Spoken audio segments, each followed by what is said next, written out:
on, Branch?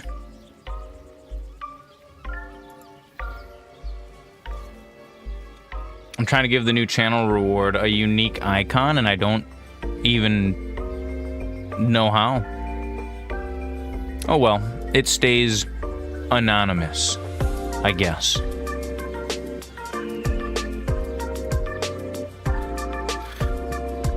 How's it going today, wizards? Welcome to the wizard tent. Branch theory is worth looking into? Hell yeah. Welcome. I may have, I don't know if it actually worked or not. I set it up in StreamerBot. We now have a point hole. And I believe !dragon should now work.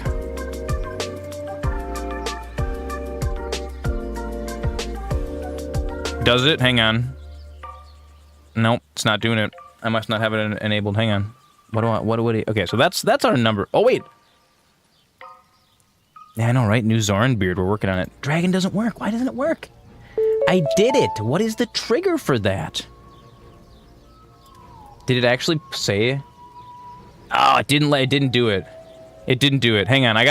We're gonna make this work. I need to counter the increment by 1,000 every single time you guys do that. So it's currently broken. Hang on. That is our project to start this stream off, is to fix this. Thank you for the water, Negi. I was following a tutorial. Let's pull the tutorial back up. What did I do wrong?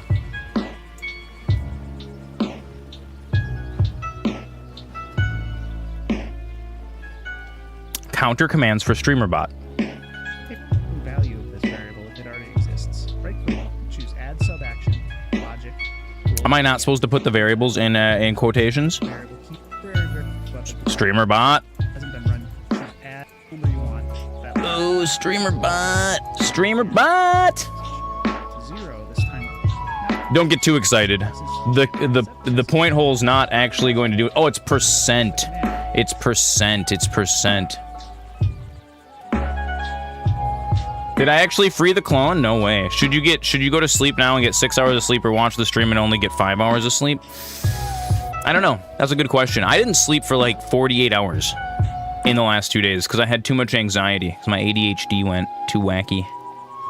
And not getting sleep is the worst thing in the world. I don't recommend it. Okay. Let's go down here to the actual feed the dragon command. Twitch message. Chat has fed the dragon. Let's go percentage. Did it actually? I wonder if it actually incremented though. Hang on. Percentage. Okay, so we fixed that variable. This should work. You had to get a project done today that you had for 6 months. Why did you wait for 6 months? I mean, you know what? I can't knock you for that because that's exactly how my brain works too. You know? It's not lazy. Well, it could be lazy. It really depends. It depends on if you have ADHD or not. Because if you have ADHD, basically ADHD is just like the chemicals in your brain that make you do things don't work right. And dude, that's the reason why I can't get shit done. And why I can't sleep for 2 days in a row. Okay. Now let's go down to our actual dragon command. Oh, trigger. Trigger. We never did it. You might have ADHD. So basically what ADHD is, the best way it was explained to me was the dopamine, your brain doesn't like use the dopamine chemicals correctly, and your dopamine chemicals are responsible for feeling fulfilled and doing things. And a bunch of things like sleep is dopamine chemicals are responsible for it, and what else is it? It's like executive it's something called executive dysfunction. So like if you have something really really important to do and like you need to do it, right? Like if you're like an artist and like the last step is to send an invoice, if you have ADHD, your brain makes it nearly impossible for you to do that last step. You'll just stand there and you just won't do it. And so don't feel bad about not doing projects. Okay, here's the thing. Getting like a diagnosis for that, you can get medication.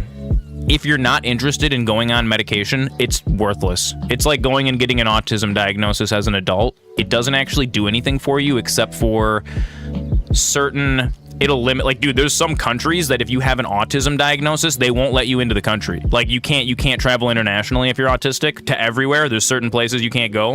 And ADHD is not like that, like having a stigma on it. It's if someone's, yes, that's another thing with ADHD is having somebody present next to you will get you motivated to do the things. It's super weird, dude. It's the weirdest disorder. Okay, Twitch, chat message, and the chat message is, how do I set it? Criteria, edit. Oh, if chat message is, okay, wait, how did we do this last time? Criteria, Twitch clip, ! Clip, okay, so. Twitch ! Dragon. Do I have to actually oh no, what's happening? I broke it. Something bad is happening. Stop this. Stop. I don't know how to stop this. I don't know how to stop this from happening. Let's just hang on, I can't even stop. I don't even know what I did. I don't even know what I enabled to stop that. Hang on. There's nothing I can do. This is just gonna happen for the next however many minutes. Twitch channel reward. No. I want the one. Hang on. I need the one that I can't see what you're saying. It's completely worthless to even speak right now. And unfortunately, there's no way you guys can see what I'm doing. I can't share this on the other computer, so we're just gonna be in the dark. This is just gonna happen for a second. Channel reward, redemption type, yes. Feed the dragon, but nobody's redeeming it. It's a chat command. It's the dragon chat command. Okay, wait, hang on. Delete trigger. So it's any chat. Hang on, will this stop it all of a sudden? Okay, it stopped. Yeah, so we've fed the dragon 200. Okay, so the dragon counter is working. Now all I need to do is be able to call the horde by a toggle command. So you guys can now use, you should be able to use the feed the dragon point command, and it should increment that counter forever. It should work. Now what I want to do is I want to add the bash command to be able to check how many points we've fed to the dragon. So this is a point hole. This is what we're setting up. This is what we're going to spend our points on. It's going to be nothing. We're just going to throw them directly down into the garbage. That's the new point project. It's my favorite project. Dude, Thor's got it on his channel. Its point holes are amazing. It's excellent. Okay. Ooh, what am I doing wrong here? Hang on. I have chat command set up. Core commands, command type, Twitch, clip. Okay, wait, we need to trigger it. Core commands, command type triggered Twitch. So we're gonna go back up to feed the dragon. How does it work? Feed the dragon once. Do it. I'll show you how it works. Well, okay, so right now, McMonkeytron and Nike. No. You just need to. It's a channel point. It costs 1,000 channel points in order to increment it. But hang on. Right now, it's ! Dragon is going to tell you how many. But give me 1 second. I have to set that part up yet. So it's. There you go. Look at that. You've now fed the dragon 4,000 wizard coins. You just took your wizard coins and you fed them to the dragon. And now we'll always know where those coins went. Look at that. Look at that. We're doing it. We're incrementing. It's beautiful. This is amazing. Did somebody have a pet the kitty? Yeah, look at that. Doesn't that feel good? Doesn't that feel good? Just take those coins and throw them right down to the dragon. He's gonna gobble them up, and then that's it. Now the coins are gone. It's the best thing that's ever happened. I love it so much. Flowcat is broke, yeah. I don't know what happened with that. Oh. Flowcat was just in the drawer. Oh no, she's sideways now.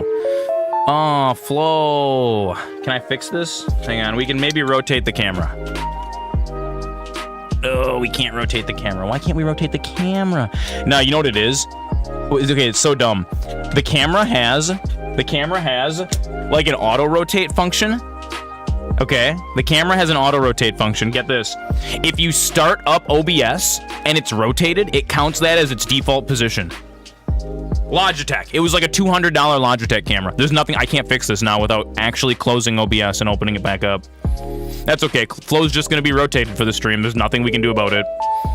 Yeah, McMonkeytron, you guys feeding the dragon. I love it. Okay, now I just gotta set the chat command up so we can see the dragon. So it's gonna be core commands.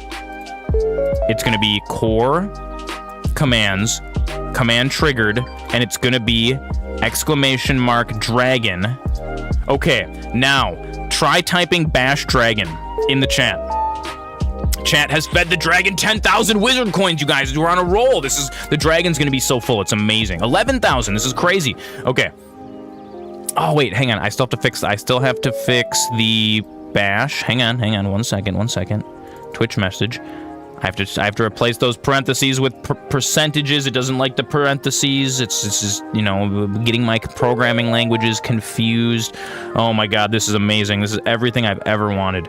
Okay, sweet. Now we should be able to do bash command dragon and see how many points we've fed the dragon.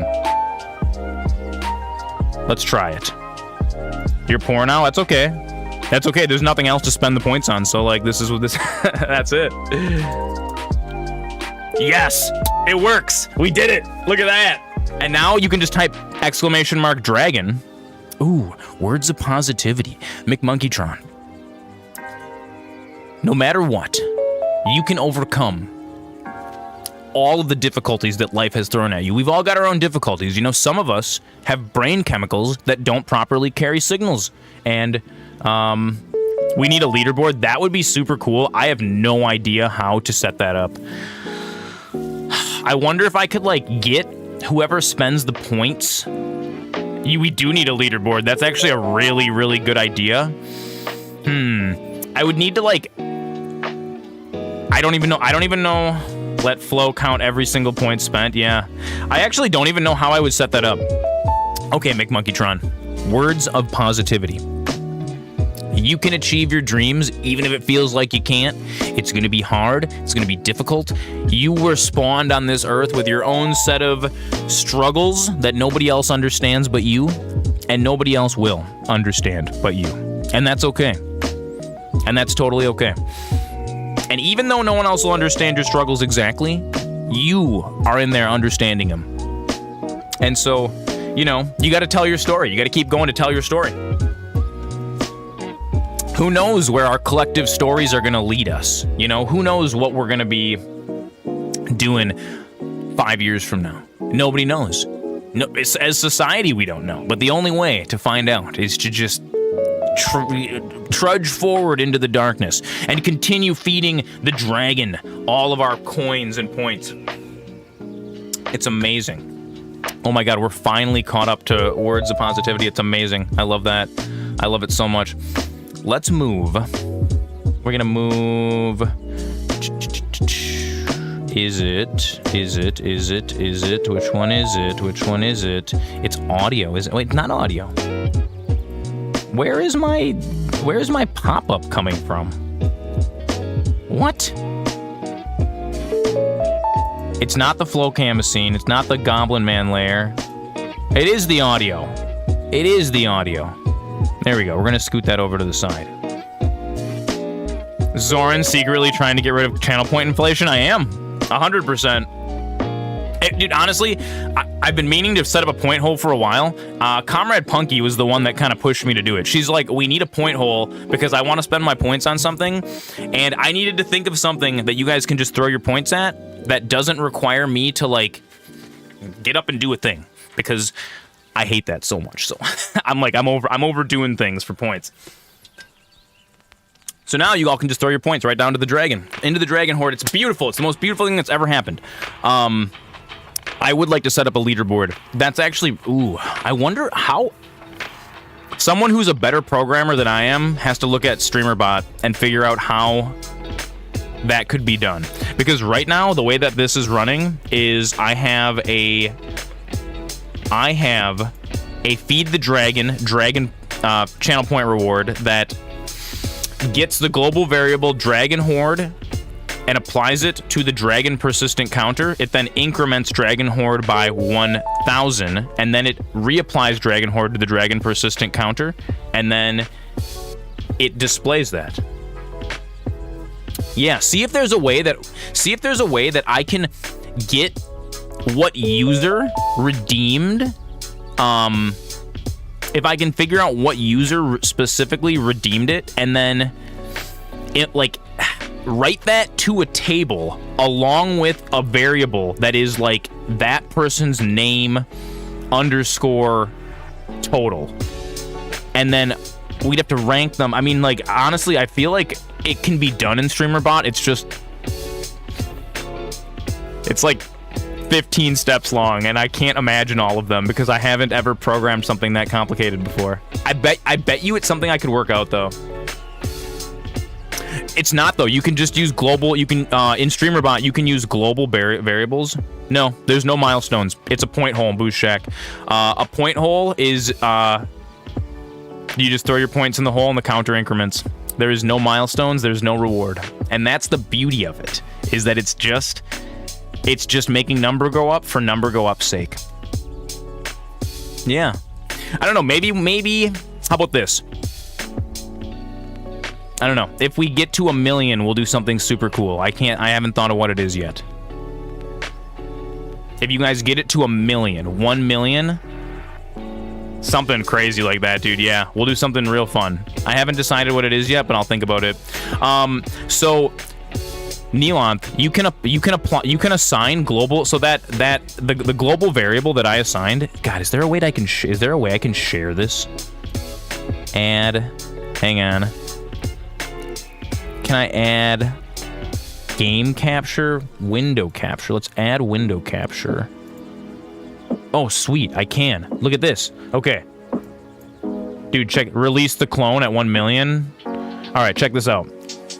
So here's how this works right now. As you can see, I have, basically, we're getting a temporary variable. We are storing it in the persistent variable dragon persistent counter, incrementing it by 1,000, re-getting it, and then displaying it on the screen. And then when you guys type the bash command, it just does the last two. It just gets, where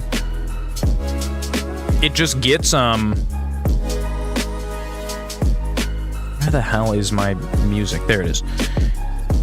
It just gets it and displays it, right? But this dragon persistent counter, when you make variables in StreamerBot, so if I go back up to feed the dragon, and we look at this, you'll notice that this variable is persisted, and what that means is that, sorry, I have StreamerBot like way too big on the screen right now. It's like completely in front of my face. What this means is that when we close StreamerBot, whatever number's in there is going to stay. So it's storing those somewhere permanently. Now, we might have to actually make like a notepad file and have StreamerBot write to that file, and then also get and display.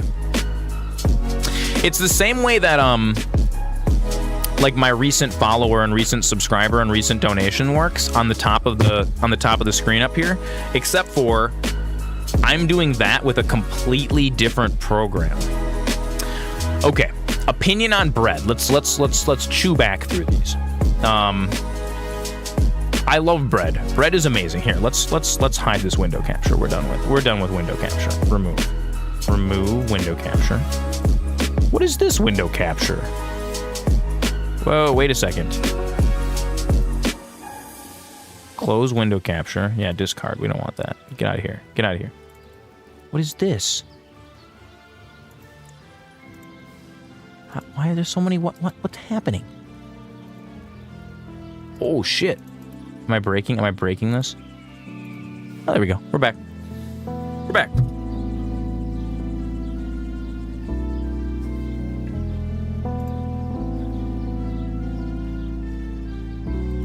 It's like low-tier databasing mixed with bot programming. Yeah, it is. So it's already been. I already have it happening up here, but this is actually using a Stream Elements thing specifically designed to do this. I know that you can do it in StreamerBot. It's possible to do that in StreamerBot. So if we can do that in StreamerBot, we could totally have a leaderboard for the dragon. But for now, it's just to increment the thing. I don't actually know how to set that up. So that's gonna take maybe a couple weeks to figure that out.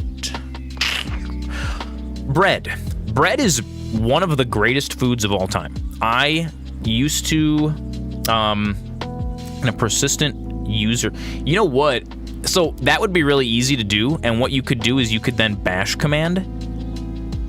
Like, you could then type a bash command to find out how much you've personally done, but that doesn't take into account the organizing them, like the sorting of the variables.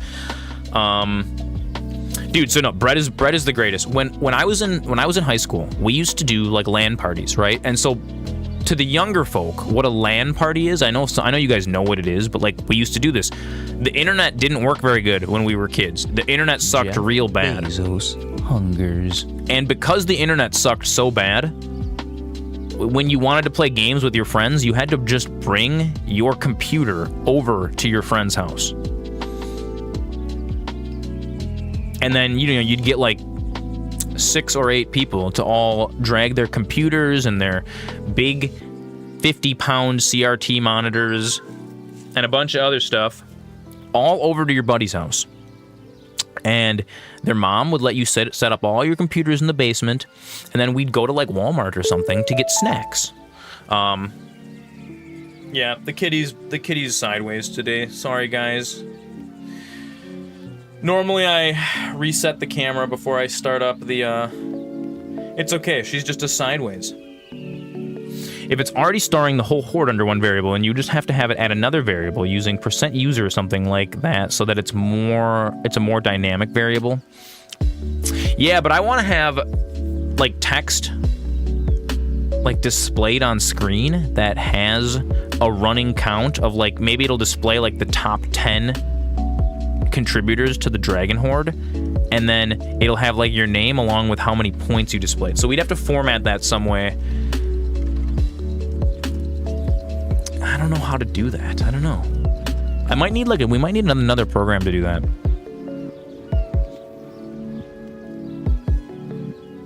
Jeff's gone. Do you remember when your big bro used to tell you stories about how he was waiting 7 hours at his buddy's house just to wait for the game to load? Dude, 100%. So when Guild Wars 1 came out, okay, I didn't have very fast internet. We had like 3 meg. No, it wasn't even.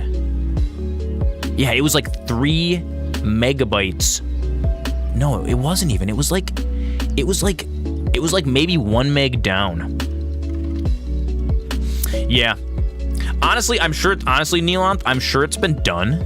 I'm sure it's been done by somebody else, and I just gotta go find someone else who has it implemented and then ask them how they did it. I'm sure there's actually even YouTube tutorials on how to do exactly what we're doing, because the concept of a point hole on Twitch is really, is like, in fact, I think Pirate Software has a leaderboard for his point hole. His point hole is 7777 points though, so you have to donate like 7,000 points at a time. But I think he has a global leaderboard, and I know he goes on stream. He does his StreamerBot stuff, so I bet I can dig back through his archives and find out how he did it too.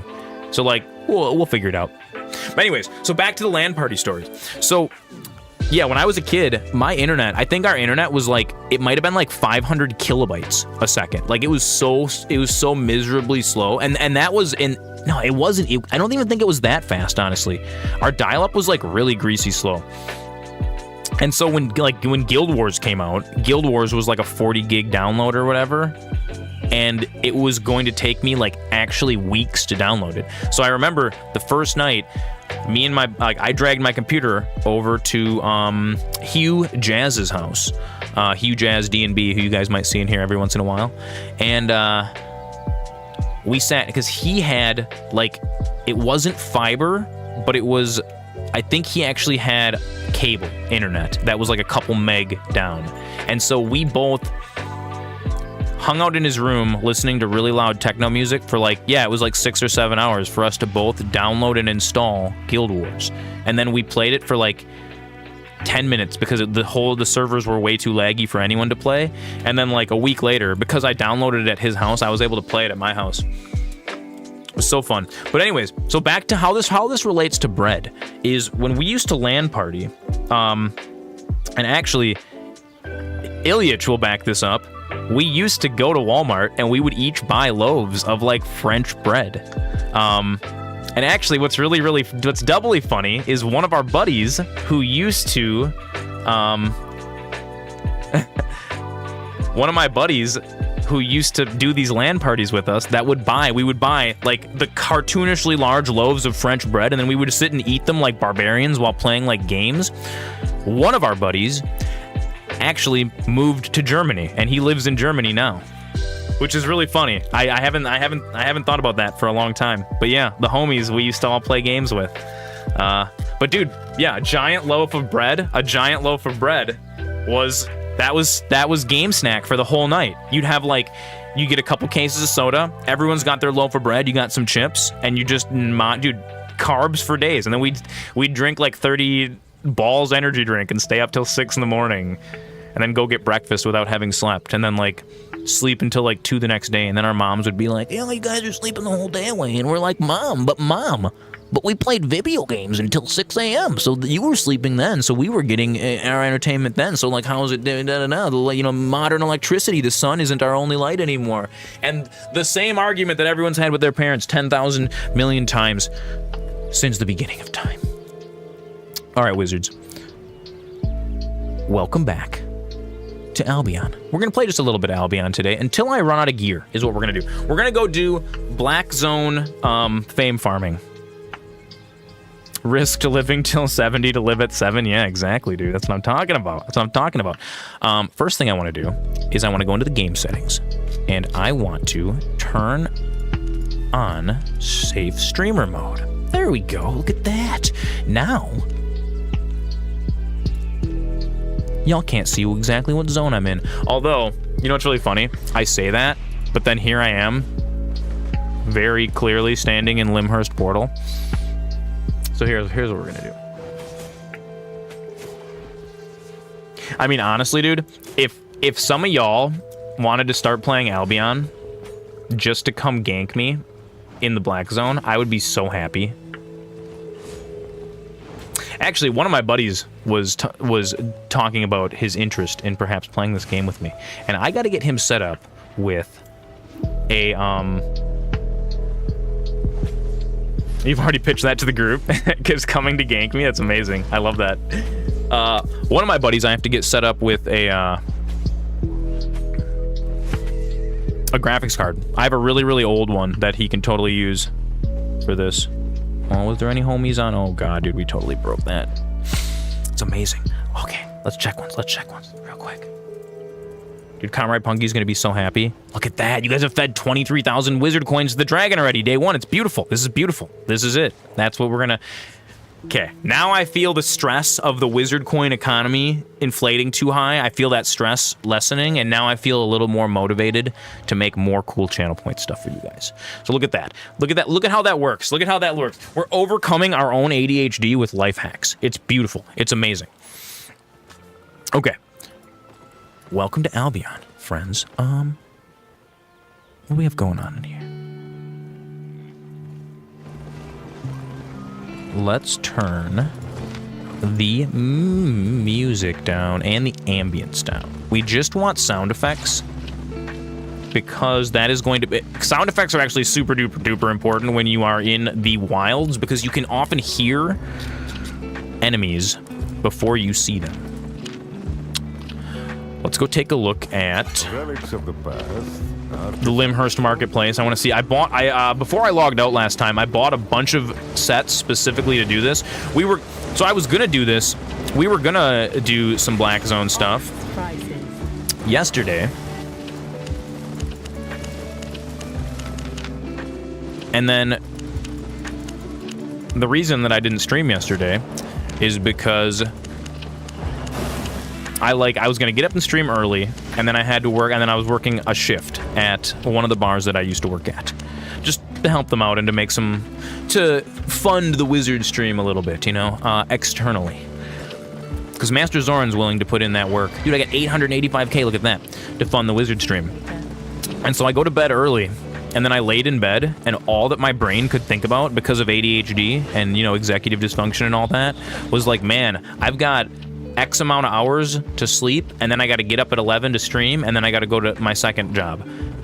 And then every 20 minutes, my brain was like, oh man, you've got X amount of hours minus 20 minutes.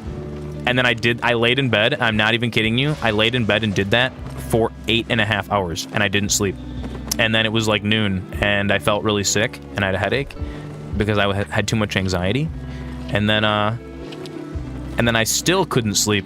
And so I ended up working my shift yesterday on like 30 minutes of sleep because I just couldn't. Dude, what do you do when you're just like, you're so overtired that your brain just can't sleep, and then you're just like, you can't stop thinking about, I don't know, dude.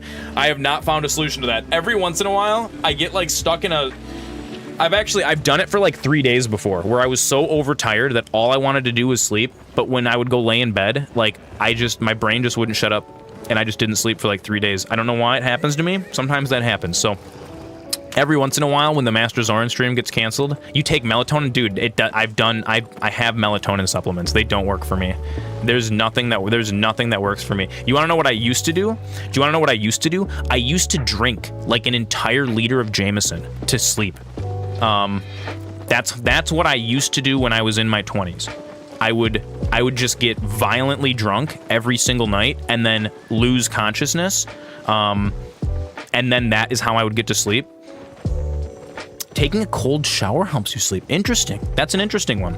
You know, what's funny is I think part of it is brain disorder, and I think part of it I did to myself, because when I was in high school, I would stay up until like 5 in the morning playing World of Warcraft, and then I would only sleep for like 30 minutes, and then like those bad habits followed me into adulthood, and now I'm turning 35 this year, and my brain is so used to like, if I'm watching, dude, okay, I can like watch a YouTube video at midnight, and then it's like 3 in the morning and I'm laying in bed, and all I'm thinking about is like, man, that content creator has another video that I want to watch. And then I try to sleep, and then my brain is just thinking about like, oh man, like I wonder what that next video is going to be. It's so funny, dude. Most of it's stubbornness, dude. It's not stubbornness. It's an act, dude. Like, honestly, if you ask Comrade Punky, she has seen me in a miserable state. Dude, screen time does fuck with your brain a lot, and I spend a lot of time on screen, but like Comrade Punky has witnessed me in the afternoon, like white noise on, sleep mask on, you know, laying stiff as a board, and like just crying miserable because my eyes physically burn because I'm so overtired, and like my body is in such a wretched state that I just can't fall asleep. Like, I have the worst sleep disorder. I've had it for years. Honestly, dude, it's part of the reason I used to miss family functions all the time and like show up 4 hours late to Christmas, is because I just can't. I have never been able to fall asleep, dude. It's actually been since like late, like 8th grade, I think. I've been doing this. So this is just my life. This is the torture that MasterZoran goes through on a daily basis. Actually, what's crazy is I get most of my sleep in like between, like, sometimes I'll take a nap between like midnight or like 1 a.m. and like 3 a.m. when Comrade Punky gets home.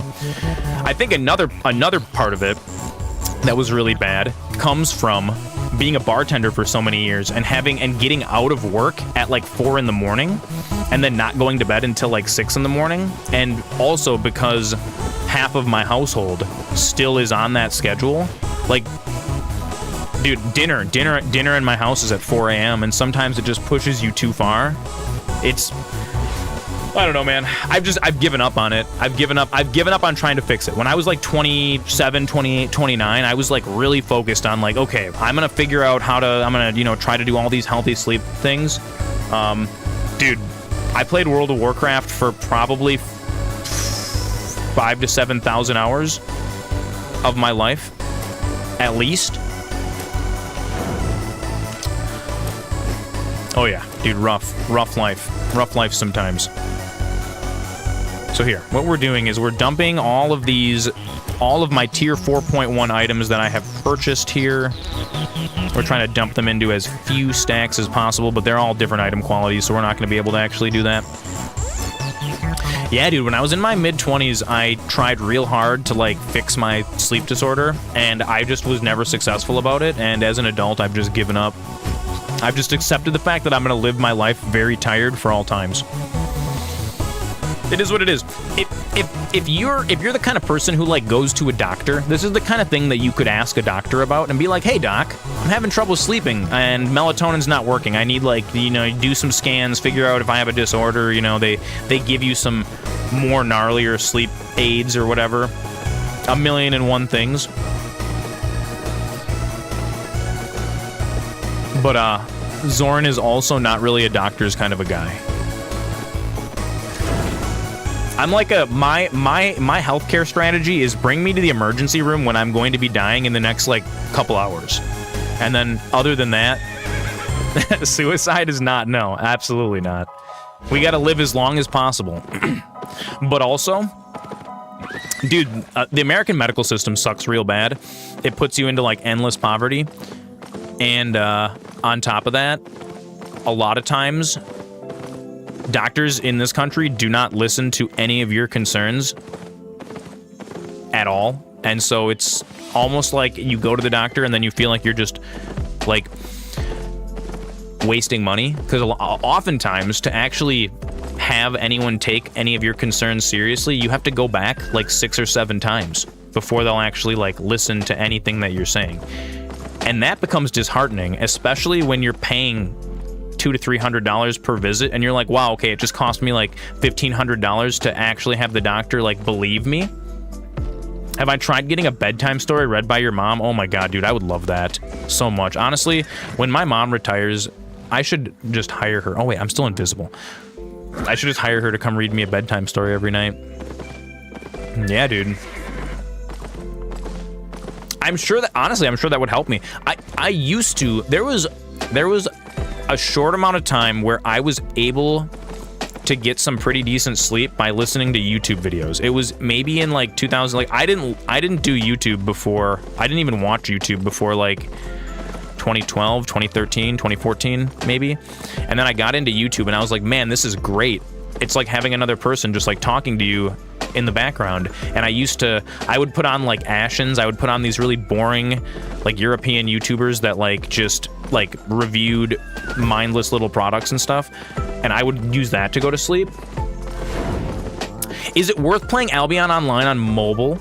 I think that the mobile interface isn't bad. You're not going to be competitive in PvP. However, there are some builds that lend more to playing on mobile. You want to stay away from builds that have, like, skill shots. So, like, for example, I'm playing Great Axe, and Great Axe, it's an excellent question, by the way. I don't know if it's Mr. Foth, Murfoth, however we pronounce your lovely name. Excellent question. You're a PvE player fully. I think you can totally play on mobile as a PvE player fully. Now, I am going to tell you something that a lot of PvE only players don't want to hear, but it is, and, like, including myself. So, like, I played EVE Online PvE for, like, 8 to 10 years, and I didn't do any, like, nullsec PvP. I didn't even go out of the safe zone, and I made very, very little money in my EVE Online playing career. And so when I started playing Albion, I decided, like, you know what? I'm going to not necessarily focus on PvP, but I'm going to get more comfortable riding around in the really dangerous zones. And what I will say is that don't do the thing where you just stick to the blue and the yellow zone. Actually go do your PvE gathering and your killing mobs and stuff in the black zone and learn how to navigate it safely, because you're gonna make so much more money. It's like disgusting. Like, you can do an entire solo dungeon in the blue zone for like 35 minutes and get like 5,000 coins. You can kill a single yellow monster in the black zone overworld. Oh, here we go. We got a player coming at us in the black zone overworld, and you can make like 35,000, both fame and silver. And so it's just, even if you like the set that I'm using right now, the equipment that I'm running around in the black zone is only worth like 40k. And so if I lose it, it's not that big of a deal. But if I can kill a handful of monsters out here, each monster I kill pays for my set. But yeah, you could totally play on if you're primarily going to be doing PvE. You could totally play on mobile. I've done dungeons on mobile. The mobile interface is actually super duper great. Playing on a tablet is really an awesome experience because it's nice and big. But if you're doing market stuff, if you're doing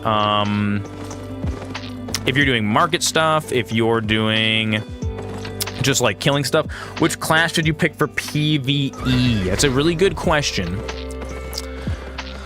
Oh yeah, this guy's gonna follow me, isn't he? Ooh, let's just juke you out. That's okay. We can go back this way. I don't need you, buddy. Oh, look at that. Their buddies are coming. His buddies are coming.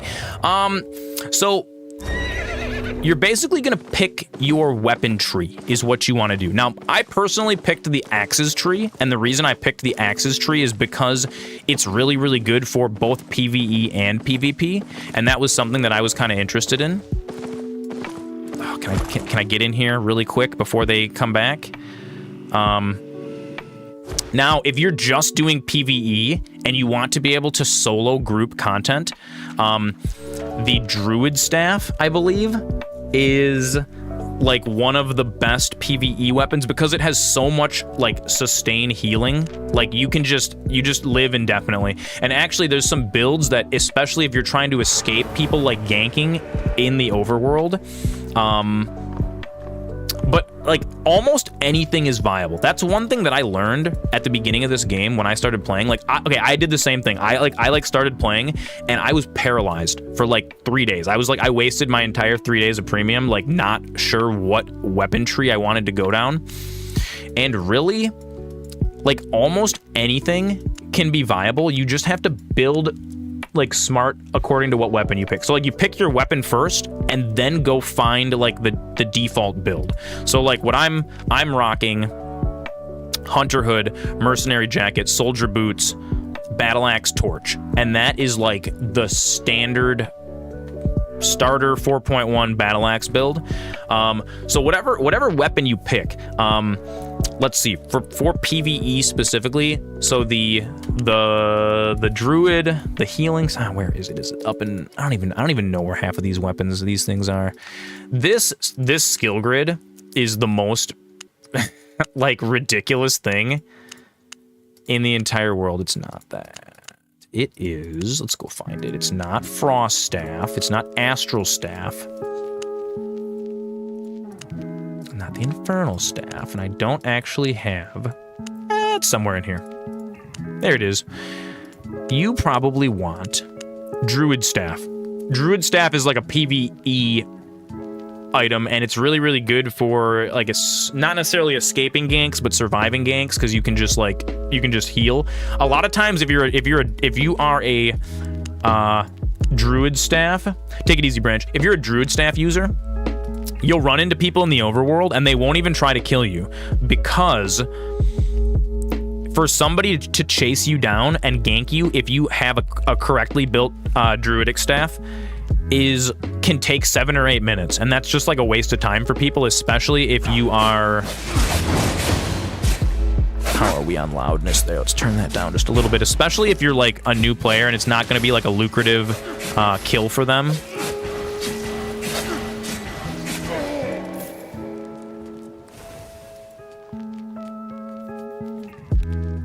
But really there's so many. There's a couple of YouTubers that I recommend for new players.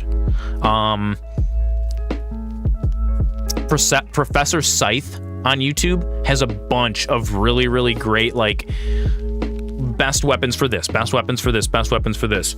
Because there really is no best weapon in this game. There really isn't. It's each weapon has something that it does very, very well specifically.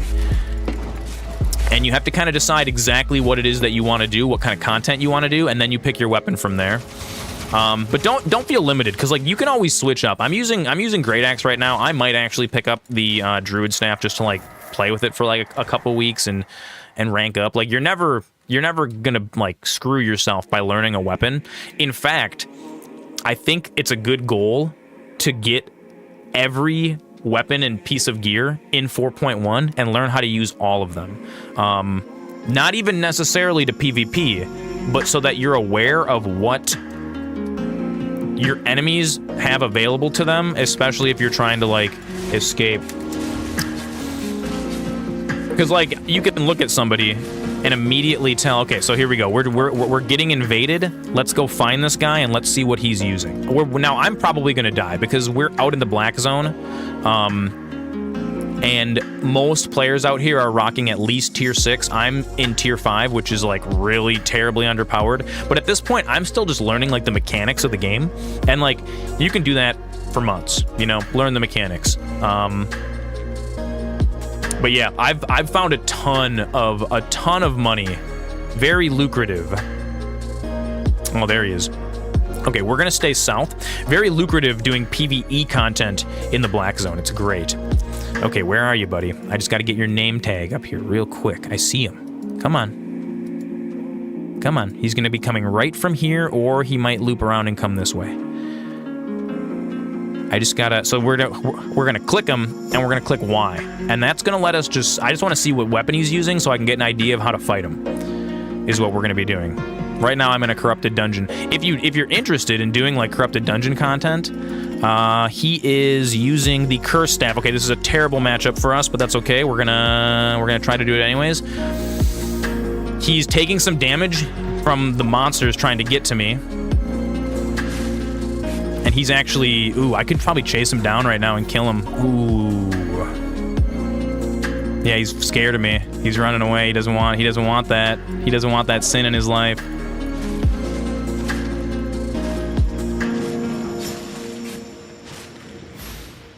Oh no.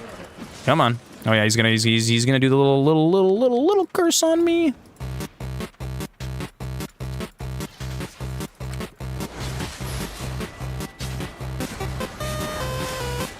Come on. Come on, baby. Come on. Get him. Get him. Get him. Get him. Get him. Get him. Get him. Get him. Get him. Get him. Get him. Oh, get him. No, I shouldn't have thrown that. I shouldn't have thrown that. I fucked that up. Oh, I fucked that up and I'm not even using my food. Okay, disengage, disengage, disengage. Can we disengage? Can we disengage? 6 seconds. 6 seconds to disengage. 4, 3. Ah, he killed me. Okay. I got wrecked up. That's okay. That's okay. That's okay. See, we learned a little something, though. We learned a little something, especially in corrupted dungeons.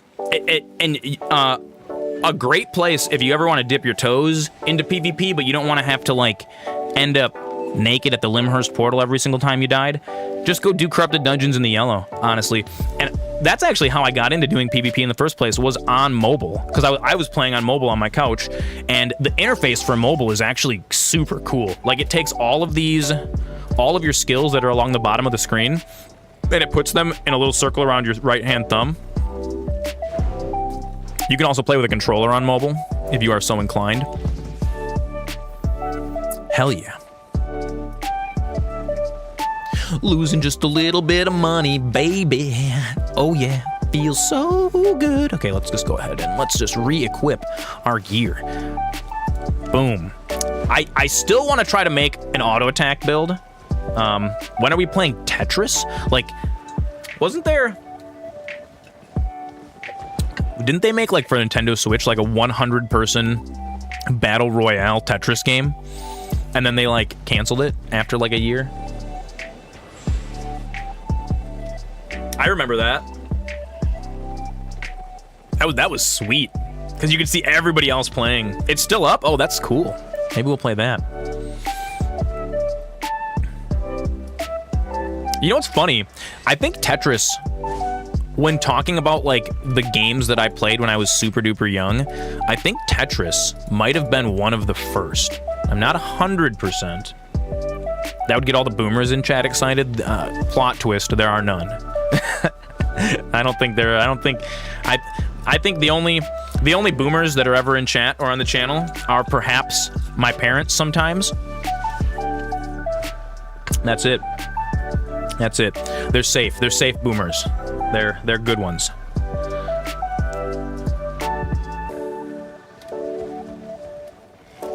Man, I got so lucky growing up around here. Like, Flammy Z, we really lucked out when it came to family, didn't we? We rolled the best one. When it's like It's like when you're choosing the spawn location. Bro, you're 86 years old. You are absolutely not 86 years old, blind surgeon. I don't believe that for a second. What's Tetris?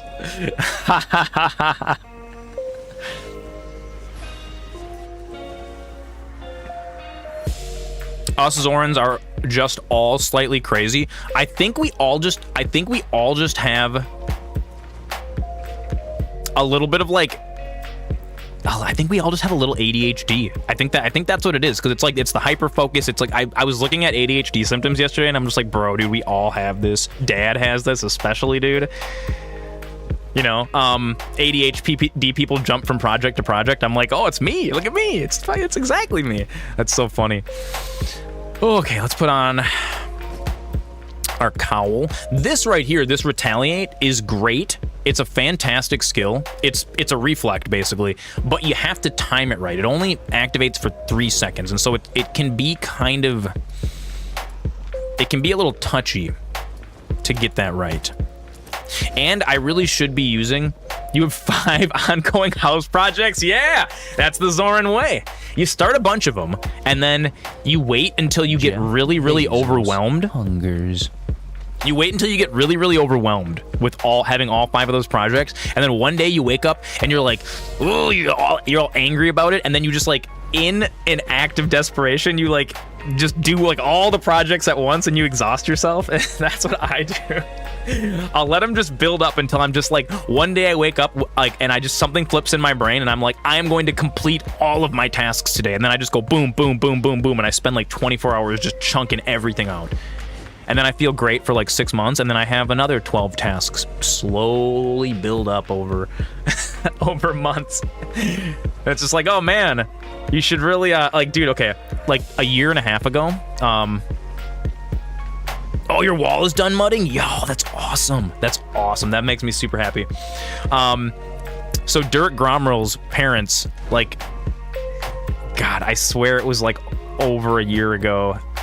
It was definitely, I think it sat out there for a summer. No, maybe it was just, it's true. At your retirement home, you have a community room with a huge TV. Bro, you got my stream up? You got my stream up on the retirement TV? That's amazing. Oh, that's amazing. Blind surgeon, I love that. How's it going, everybody? Old people, I promise that we are going to take care of the planet.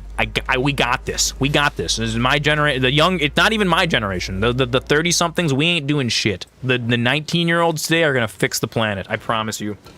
Jeff's gone. All the children, the youth are the future. Oh, more water. Thank you. Thank you so much, Nike. It's so good. Oh, the water. You know, you guys do want to know what else? You guys want to know what else I did? So I didn't sleep for 48 hours. I also didn't, like, I realized this when I was like laying on my couch yesterday in agony, just like dying from like everything. I'm like, man, I don't think I drank any water all day today at all.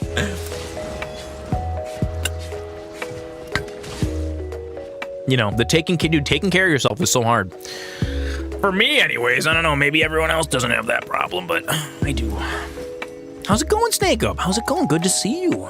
Doing, you know, just getting in those dungeons, getting a little greasy. Here, you know what we could do to improve our chances of not dying tremendously, you guys? Actually using our food. This food right here gives me 10%. It lets me steal 10% of the enemy's HP. And so if I had that roast active, that last battle might have gone a little bit differently, because we were tied in health at like 30% at one point, and I think if I would have been pulling ahead of him by just a hair, I think it would have spooked him enough that he may have attempted to flee. And then when you're playing Great Axe, because like I have on my E right now, Blood Bandit, right? It's you can use it twice. You throw it once, you throw the axe once and it does damage. You throw the axe, oh shit, did I not mount back up? You throw the axe the second time, and the second time you throw it, it does damage and it heals you, right? But here's the trade-off, and it took me a while to wrap my head around why it was lucrative, but everybody on the internet was like, don't throw your second E. And I thought about it, because you're getting 2 attacks, and then you have a 20-second cooldown, okay? If you only throw the first attack, it only takes 10 seconds to cool down. It doesn't heal you, but you can put more sustained damage on the stack. And so think about it, right? Let's say each attack did 10 damage, okay? And then it had a 20-second cooldown. So you're dealing 20 damage, and then you have to wait 20 seconds, okay? That's really 10 DPS. How's it going, G-Tater? So it's still 10 DPS, but when you get to, let's say you're 30 seconds into the battle, okay?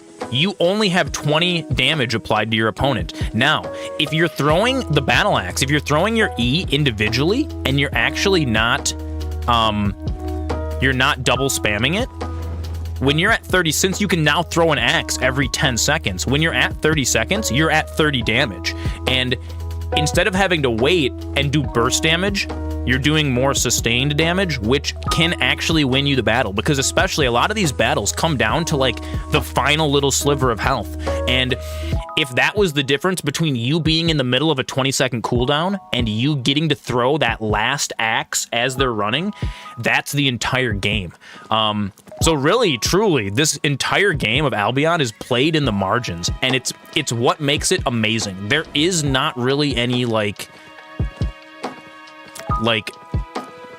there's how do I put this? There are so many unfair fights in this game, but also the skill ceiling's high. I like it. It's good. G-Tater, how's it going? The legendary. What is this? We've got some logs. We're going to see if we can find some solo chests, perhaps in the Roads of Avalon. What is this? 4 out of 7 players in the Roads of Avalon. Nope, there's too many people in both of those roads. We're going to go see if we can find a Roads of Avalon. We could do that corrupted dungeon and try to do another one of those. Actually, you know what? We should look at that player that killed me. Here, I'm gonna zone really quick, and then we're gonna go somewhere safe. And then I want to take a look at that. I want to take a look at that kill, because how much stronger? I may have actually had an opportunity to kill him, or I might have been just completely outplayed. Let's look at it. Is it under stats? It is Dressful.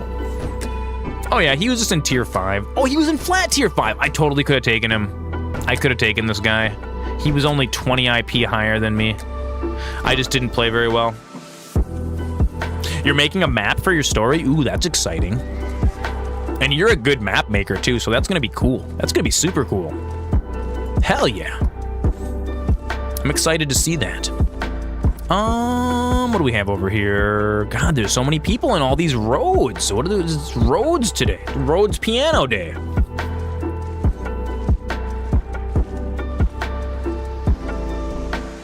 Yeah, maybe we'll do another corrupted dungeon dive. There's lots of people. G-Tater has fed the dragon 1,000 points. Chat, you have fed the dragon 24,000 points. It's a point hole, G-Tater. You just throw your points down into the dragon, and he gobbles them up. And then we keep track of how many points the community has collectively thrown into the garbage. It's our way of sticking it to Twitch TV. It's also MasterZoran's way of deflating the point economy. It's another little thing that I picked up watching Thor's stream. I think Comrade Punky and I were watching Thor's stream, and she's like, "What's the point hole?" Because like I was looking through all of his point rewards. One of them is 7777 into the point hole. No, it's a great thing. It's a great thing, G-Tater. It's a fantastic thing. And I was like, oh, you just throw your points into the point hole. And she's like, and what does it do? And I'm like, it doesn't do anything. That's the beauty of it. It just throws the points directly into the point hole, and then they're gone for all time. And Comrade Punky thought this was the greatest idea. She's like, oh my god, give me that. I will throw all my points to the dragon. Exactly, right? I'm working on setting up, it's a dream of ours to set up a leaderboard so we can actually keep track of how many points each person has individually fed to the dragon, which is probably going to be really, really cool. Dude, Tater just with that dragon feed. Look at that. That's what I'm talking about, see? And the fact that we have a permanently incrementable counter means that it's not all for naught. There we go. G-Tater just threw those points in. Beautiful. Dusty balls, G-Tater, dude, thank you guys so much for feeding the dragon. The dragon is getting amazing. I don't know what it's gonna be, but I said we'll do something really cool at 1,000,000 points. Who knows? Who knows what it's gonna be? Oh, someone just died. Okay, we gotta get out of here. You see that? You see that? Oh, you guys can't even see it. Boost Shack, Dusty balls, dude, we're feeding the dragon. This is what I'm talking about. This is what I'm talking about. You also hydrated. Oh yeah, we gotta do that. I gotta get to safety. So we get to safety.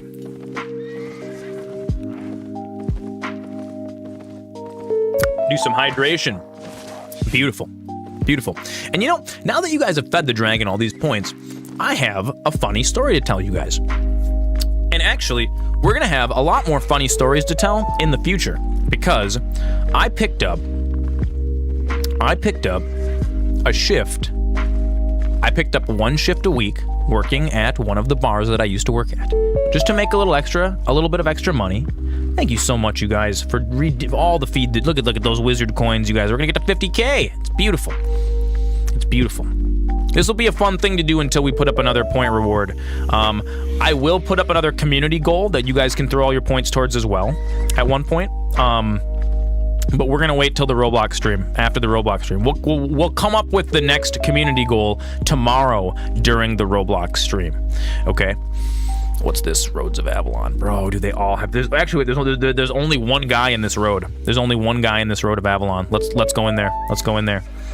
Hell yeah! Look at all that dragon feed. It's amazing.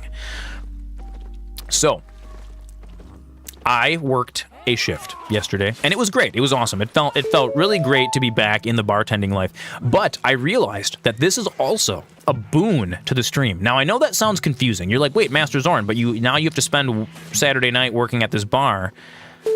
How is that helping the stream out?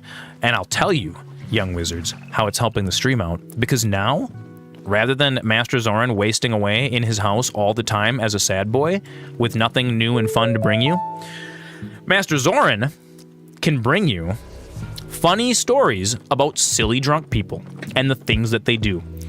And I've got 1,000,000 of them, but you know, the stories are so much better when they are fresh. Unexpected squirrel with the feed the dragon. Yes, look at all that. 46,000 points you guys have fed the dragon so far. It's amazing.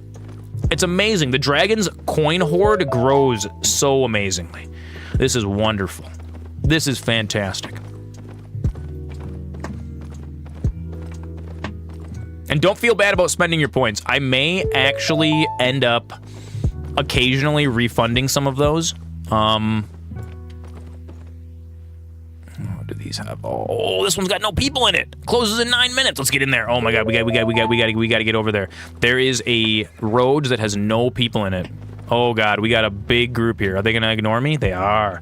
Amazing. Hell yeah. Thank you guys. Charles, thank you for feeding the dragon. Thanks everybody for feeding the dragon. Beautiful, beautiful. Don't forget, wizards, tomorrow, all day, Roblox stream. Roblox stream is tomorrow.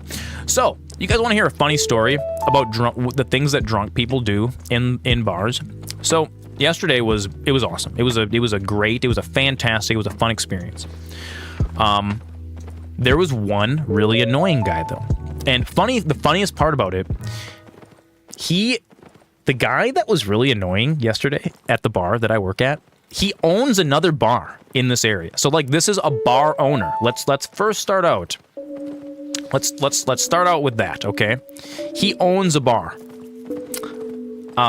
So like, you know, he should know better than trying to bug the staff of an establishment to do something that like, oh, this is a hideout. And nobody's gone in here? Can I go in here? I can. Hell yeah, look at that dragon feed, it's amazing. Ooh, what is this? Oh, there's an Avalonian chest, I need it. Wait, can we get these? Can I get these now? Because there's nobody in here? Is this gonna be safe farming? This is amazing. I don't know how these counters work, so I think I can just go do this. So this guy, it was his birthday. Okay, this bar owner, it's this bar owner's birthday. And he's out with his family. Now, this guy has tried to bring his underage kids into the bar multiple times, and every time he does it, he's always drunk, and he gets real mad when they don't let him bring his underage kids in. So, of course, he shows up. He's got his underage son with him, and Comrade Punky's like, nah, you can't bring him in the bar. So he pissed and moaned the entire time. He was in the bar for like 3.5 hours. He bitched the whole time that we wouldn't let him bring his underage son into the bar. This is a bar owner, right? Asking us to violate our own rules that he knows better, right?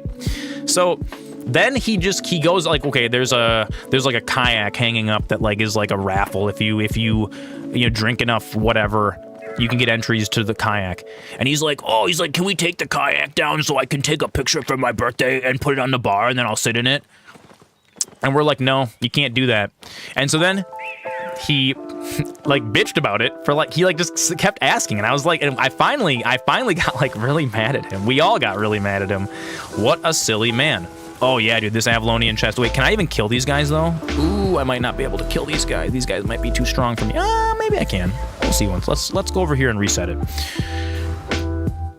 And then he starts asking for like other things. He's like, oh, what about that like decoration over there? Can I bring that home? It's like my birthday, whatever. So he keeps asking. He just keeps asking us for stuff.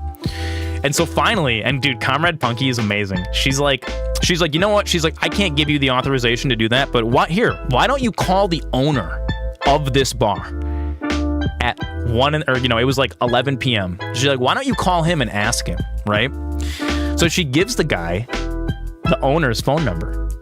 And he's like, oh, I don't know if I can call him. And so like, this is another bar owner, right? Who's like, now his party's like, oh, what are you, a little bitch? Like, call him. What's the worst that's gonna happen, right?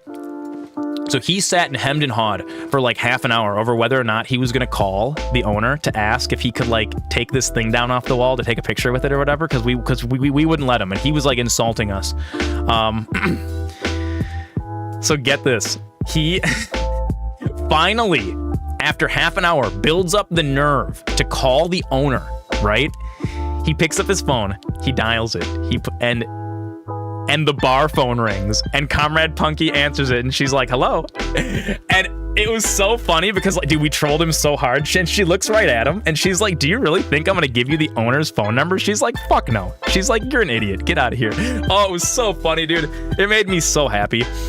You've realized you're a very anti-birthday person, especially after 21? Dude, I am too. I don't like my own birthday, honestly. Like, people are like, my friends will ask me, they're like, what do you want to do for your birthday this year, Spencer? And I'm like, I want to sit in my house by myself and play video games all day and eat my favorite foods. And I want to keep my phone turned off the whole day so nobody bothers me. I want one day of peace. Yeah, that's it. That's what I want to do on my birthday.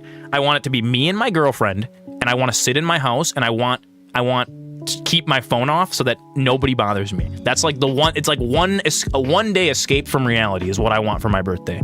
You know, some people are like, oh, I want to go out to the bar with like 30 of my best friends. It's like, bro, do you know how much if you roll up into a bar with like 25 people for my birthday and you didn't tell the bar beforehand? Do you know every single bartender there is like, wow, look at these douchebags who didn't call ahead and let us know they had a party of like 30 people. Like, people do it all the time. They're like, it's my birthday, I gotta get all my friends together. I'm personally, I'm not a birthday guy either. I don't like birthdays. Like, I like to get together with my friends to like have like a chill, like hang out at my house night, like, you know, around my birthday. But I'm a very like private for my birthday person. Okay, can we actually kill these guys? Oh God, no, we can't. Oh no, we can't. Okay, Roads of Avalon too strong. What is he, tier? Is that? Why can't I kill him? I feel like I should be able to kill him. Okay. Never mind. I guess I can't kill I guess I can't loot. Like, there's no way to even. Did I like miss a? I think if you get way better at PvE and you can like dodge those attacks better, I think maybe it's doable. I've seen people that are like, oh yeah, you can do tier 8 dungeons in tier 4.1. I don't see how it's possible. You need to play perfect, and I think some of these people are playing perfect. Here's what we're gonna do. Let's go ahead and dive this corrupted dungeon. Let's do a little one-on-one fight. I need to lose some money.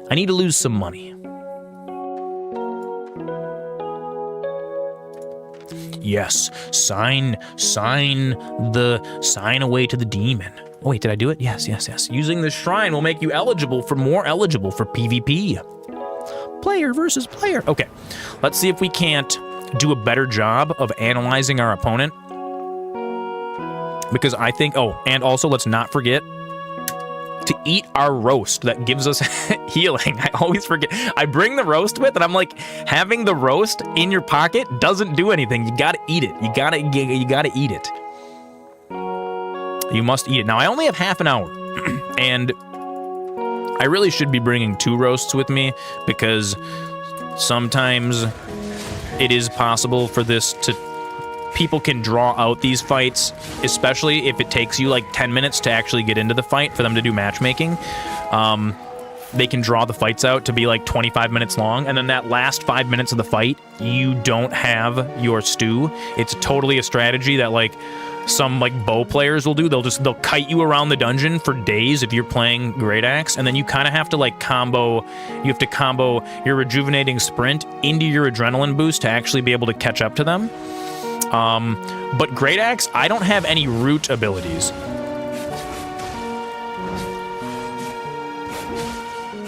Oh, another thing that if any of you guys plan on playing this, go into your settings and force combat mode. It prevents you from accidentally like looting bags when you're clicking around. Since movement and auto attack are like the same key. I mean, you can technically auto attack with space, which is really, really nice when you're using your mouse for, oh god. Go ahead and pop that reflect.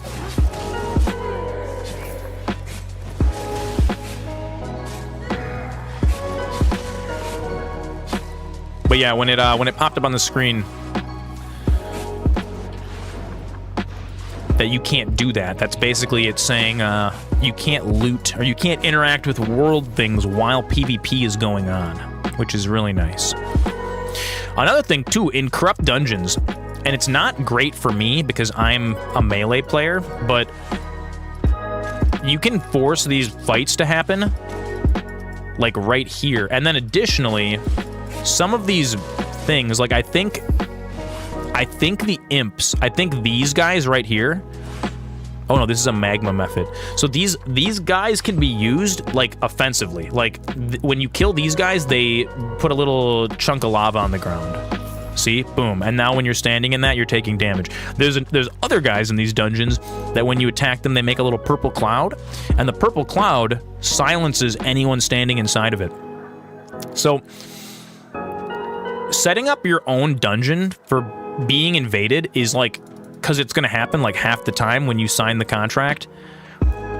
It's actually not a bad idea. You can make little traps that you can lead. I think this volatile method is one of the... What does he do? Oh no, he just blows up. What are the guys that silence?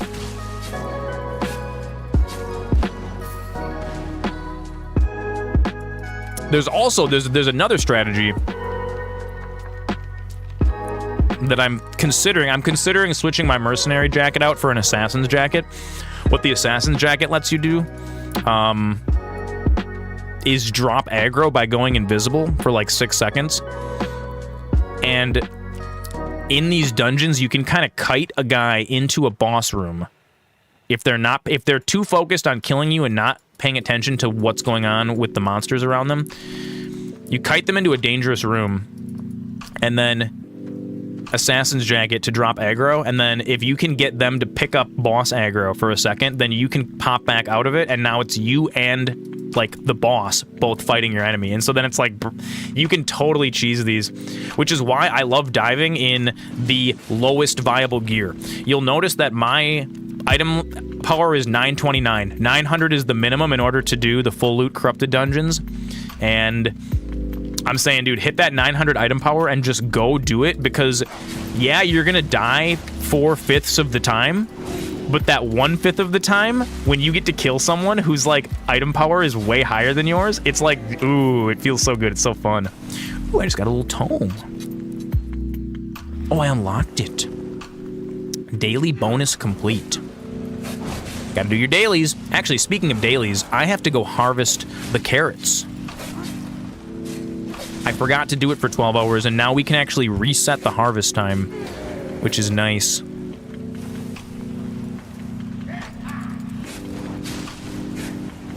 God, fighting guys in these fire hallways can be really, really, really lucrative, but can also be really, really sketchy. What is this? Ooh, Master's Druid Sandals. Nice. What do we have here? New faction warfare. Oh, I got 100 bonus faction warfare points. Well, isn't that nice? Oh, wait. Oh, we got nothing. Wait, how do I have to get... I need 25,000 to unlock the Iron Campaign chest, I guess. I guess that's fine. Ooh, you guys want to know something really, really fun that I did yesterday? In preparation for some new stream content? I reinstalled Ableton Live on my computer. And I got my sampler actually, like, stocked with some cool samples, and I've been reteaching myself how to use it because I haven't used it in like 2 years. So we'll do some live music production content soon. I just don't want to do like a, hey guys, learning to use my sampler stream. I want to do like a, hey, throwing down a sick beat stream. So we're getting there. We're doing the preliminary research. I mean, it's so funny because I've had people say like, oh no, you should just stream the whole thing of like learning how to do stuff too.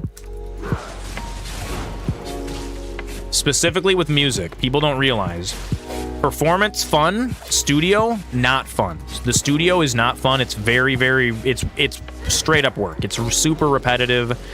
It's maddening. Like honestly, I'm gonna be real with you. If some of you are musicians, this doesn't apply to you, but for all of you normies who aren't musicians, I think if I made you guys listen to a 4-bar loop for like 45 minutes, I think most of you would either go crazy or turn the stream off.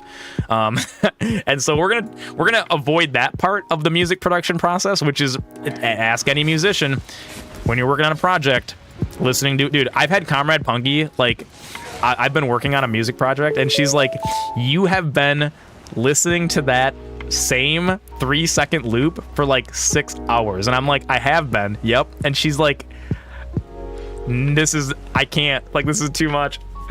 Ooh, Kerbal Space Program. Hell yeah. Hell yeah. I have Kerbal Space Program, and I have managed to crash an astronaut on the Mun. I have never successfully landed an astronaut on the Mun. And maybe that would actually be really, really fun to do. So yeah, we'll totally add Kerbal Space Program to the upcoming games list. I like that. We'll make that a can we get to the moon thing. That'll be fun, dude. We're like halfway through this dungeon. I haven't had a guy spawn yet. We're already a quarter of the way down with our thing. We're down with the sickness over here.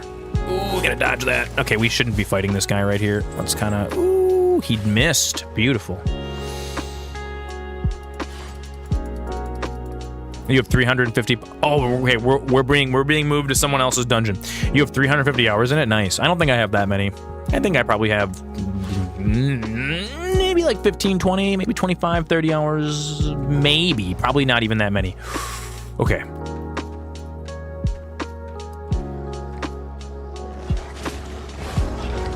Let's go find him. Let's go find him.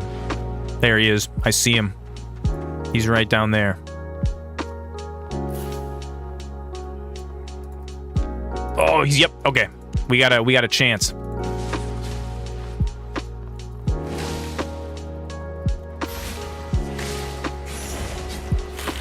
No! He froze me.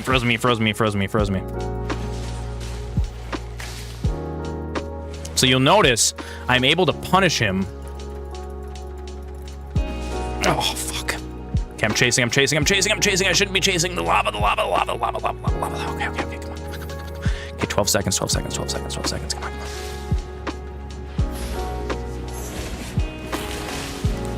No, he froze me. Come on, come on. Shoot, shoot, shoot, shoot, shoot, shoot, shoot, shoot, shoot, shoot. Oh, this is super bad. He's outplaying me. He's outplaying me. He's got heals.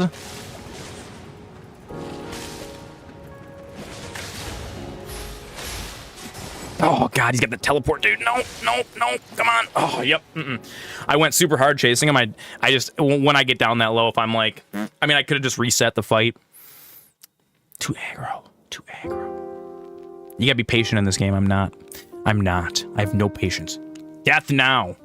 Sometimes it's a really effective strategy, because sometimes when you put enough pressure on a player, even if that player is better than you, if you put enough pressure on them and like you're just super aggressive, it can like make them panic and then start running.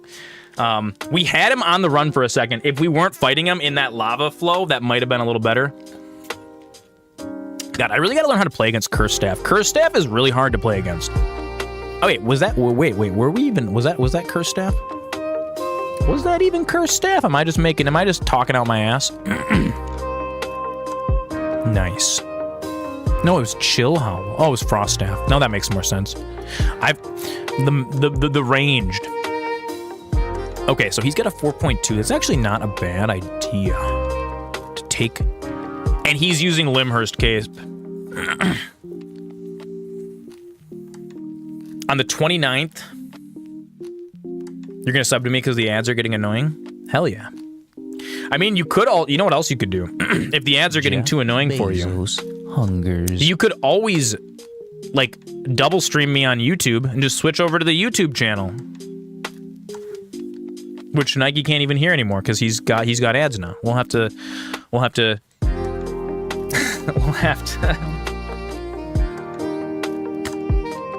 That's part of the reason why I duo stream on YouTube.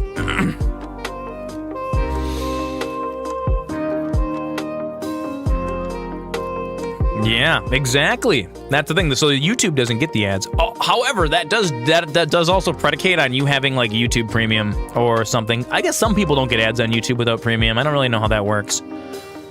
Yeah. Dude, if I find, like, when I used to watch Thor's stream before I was subscribed to him, I would watch him on Twitch and I would watch him on YouTube. There you go. Yep, he's got it. He's got it figured out.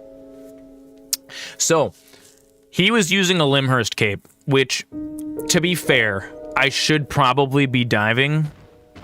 I probably should be diving with maybe not Limhurst. Maybe the Thetford Cape. So I'm gonna show you guys something that's kind of interesting about how the meta in this game works. Region overcrowded. Oh, there's so many people in here, it won't display. That's really funny. Jeff's gone. You have one that doesn't work for Twitch? Yeah, Twitch it's weird. They're really trying to fight ad blockers right now. I also use uBlock Origin, and it works 99% of the time. We are back. Yes, my advice to you was, same as G-Tater's advice. You can always pop over to the YouTube stream, just for, like, a couple minutes. So, let's look at capes. Let's look at...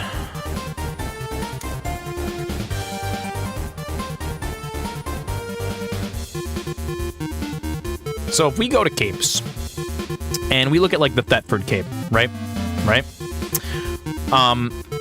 Like, okay, so my cape that I normally use, and we can actually look at that through my kill here, okay?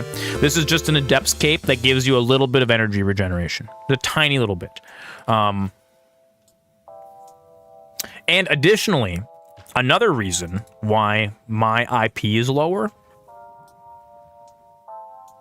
you know what's so funny, though? He only has, like, 80 more IP than me. And you'll notice he's using higher tier and more expensive gear than me. And if you keep leveling up this sphere grid, like, eventually, Axe Fighter, right? Boom. Battle Axe Combat Specialist. I am at 38 out of 100, okay?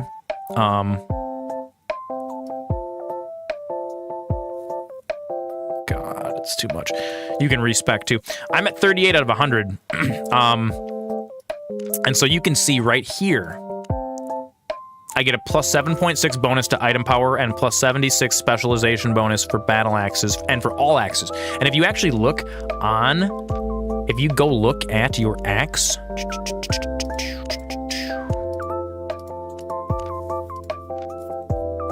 a fruit fly in here. How did you get down there? Oh wait, no, we have to actually look at it in person. Hang on, I have to actually hold a real one in order to. God, I love how they just delete all the people when the region gets overcrowded. That's amazing. It's beautiful. Let's look at one of my axes. Okay, so you'll notice how if I hover over item power, it says 955. So a level 4 Adept's Battle Axe only has 700 item power. Okay, plus 100 because it's enchanted. Okay, and then plus 60 because of the quality. 4 more days of school for you? Hell yeah. Hell yeah, very nice, very nice. And then I get plus 95 from my mastery bonus. And what that mastery bonus is how much I've been using my Adept's Battle Axe. You can get that level, that 35 all the way up to 100. And at 100, I believe if you max out an item all the way, I think it adds 200 to your gear score for it. And so if you just like use the same item over and over and over again, you can actually take really, really cheap items and then be super effective using them, and you can kill opponents that are in much gnarlier gear than you are. It's actually super duper cool. All right, let's go do a little bit of. We got a little fun in the PvP, in the PvP realm. Let's go. And why don't I have any chest pieces? Did I not have a shit ton of those? Did my chest pieces all just vanish? What? Did I not have like 8 of those mercenary? Did I like... Maybe I just didn't buy that.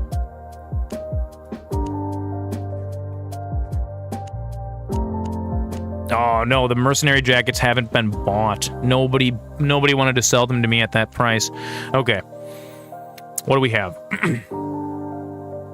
Somebody's overcut, dude. What? Okay, there's 20, there's how many purchases? 36, 100. Dude, so many people are overcutting me by the tiniest little amount. Screw you guys. 2,500. We're just gonna, for 600 coins, I'm going to just sneak right back to the top of the queue. There we go. Now my buy order's at the top. Well, I guess we have to go buy... Gotta go buy a mercenary jacket. Tier 4. Yeah, dude, there's no better feeling than the summer vacation. Yeah, you get the whole summer vacation to mess around with your 3D printer. That'll be fun. Do lots of cool stuff. Ugh, it's so expensive. Look at that. It's so expensive. That's why I'm trying to buy them for like 2,500. I don't want to spend 8,000 for each of these. Somebody's cornering the market over here. Holy moly, dude. They're wildly fluctuating in this region. What is going on? How did Merc Jacket just doubled in price in the last day? What is happening? Do I know how many Steam points I have? Oh god, dude. Over 300,000. Maybe even more than maybe even 500,000. And I've spent a lot of them. Like, dude, you don't want to know how much money I've spent on Steam. Too much money. Too much money. Probably enough to buy a shitty car. Oh, okay, so Mercenary Jacket is... Merc Jacket is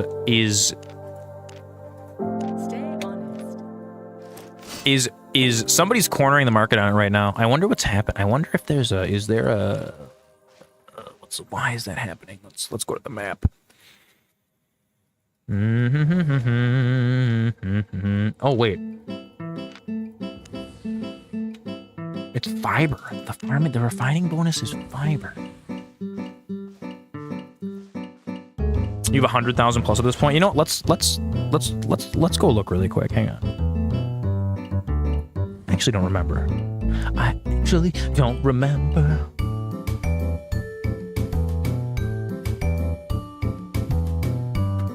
Steam starting up. Starting up that steam. I remember when, I think it was Derek Romrel was like, we were looking at my points. Where do you even see the points? Is it like in the chat? Because don't you don't you buy emotes with the points? What do you do with the points? How do you?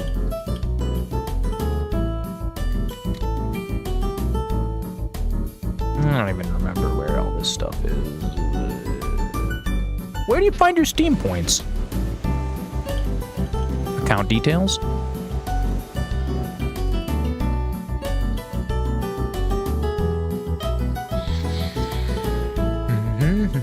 The point shop? Where's that? I don't know. I don't even know where that is. Oh, on top. Dude, honestly, the Steam points are a joke. Because it's like for stickers and backgrounds. Like, I can't imagine spending my Steam points on any of this garbage, dude. Oh, I do have 500,000. I have 500,000 Steam points, and I have probably spent about 200 or 300K awarding people the clown badge for shitty Steam reviews. So, I don't know what my lifetime points were, but a lot. Minus 14K, minus 53. Yeah, too many. 546. So I've spent like 150K so far. Yeah. No, Zoran's got a lot of. Zoran's got the points. He's got those points, baby. Someday they might actually give me something cool to spend them on. I almost bought a Steam Deck, and the Steam Deck, I think you could spend the points on like a special keyboard or something. I thought that was kind of neat. I was gonna do that, but meh. And we'll take Life Leech. Oh yeah, baby, what you gonna do? Flint Flossie, singing it to you. Dude, okay. Who's heard of Glorb on YouTube? If you haven't heard of Glorb, it's like really, it's SpongeBob rap. That's somebody spent way too much time and money producing those videos and that music. I discovered it yesterday. Like we should almost play one. I'll get copyright struck, but it's too ridiculous. It's like if Mr. Krabs, Squidward, Plankton, and everyone in Bikini Bottom were like part of rap crews that battled each other, and they had like a Drake Kendrick Lamar style feud going back and forth. It's super hilarious. It's like, it's the silliest thing. Oh, what a time to be alive. Okay, we got 800K. Let's go actually try to make some money for a second and not just die. How about that? Better, let's go try to make some money in the Black Zone before we die. Ooh.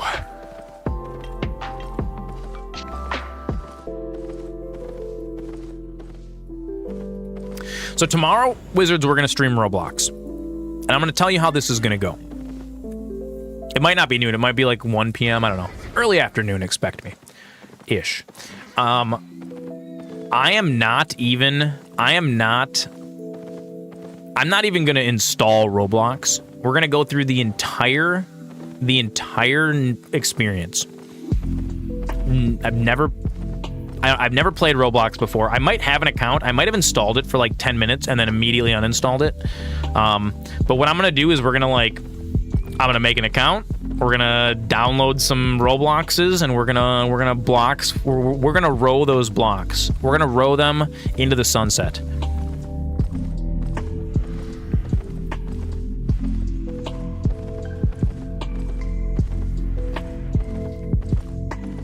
And then I'll be passing judgment on whether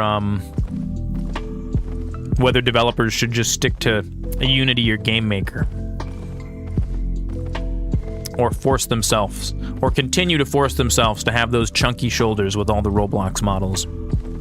Oh, look at all this money. What's going on here? Is this like a trap? What is this? Oh, it's just trash. This is all the trash? Okay, yeah. You know what's funny? Some people actually sell trash. anyone else in chat that has played Roblox? I think Tater has. Like, nobody that I know. Dude, none of my friends, nobody that I know Rose or Bloxes, dude. None of them. No, there was a few people. I think Demon Robloxed. I don't know, there was a handful of you guys. Delta Robloxes. Roblox was just after my time. Like, when Roblox came out, I think I was, like, in my 20s already, and, like, I didn't even want to check it out for the meme. But now I'm curious, because, like, Roblox has existed for a while, and it's actually built up into, like, this whole... Dude, people spend money on Roblox, which blows my mind. But so, like, there's got to be something. There's got to be something there. There has to be. And we're going to find it. I'm going to set out to find it.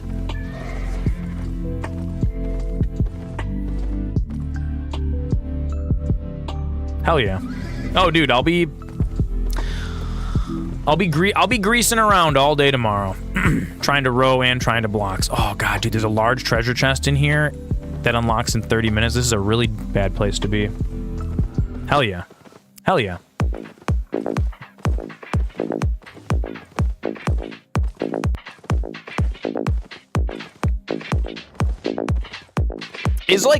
Are most of the games in Roblox, like, first-person shooters, or are there, like, some RPGs that people have built into Roblox? Or is that kind of not a category that exists? Because I've looked at a bunch of Roblox games kind of in preparation for this, and it seems like almost like all of them are, like, Call of Duty clones with really bad graphics. That's just, like, what I get out of it. It's just anything interesting. It's anything, but everyone's got big, chunky, ugly shoulders, right?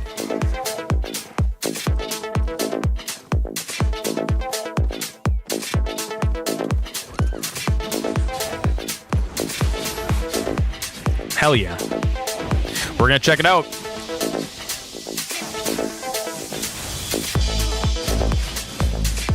And then, yeah, tomorrow we will also be deciding on what our next community goal is. One thing that's always... So, like, does Roblox have,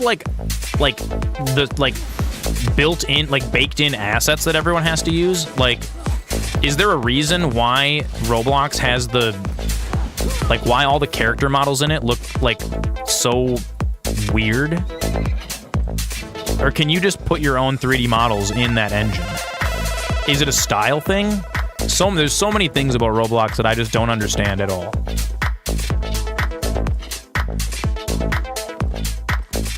They made the modeling system better. I don't know what Ava is. Interesting. You can put your own pieces in? Hell yeah.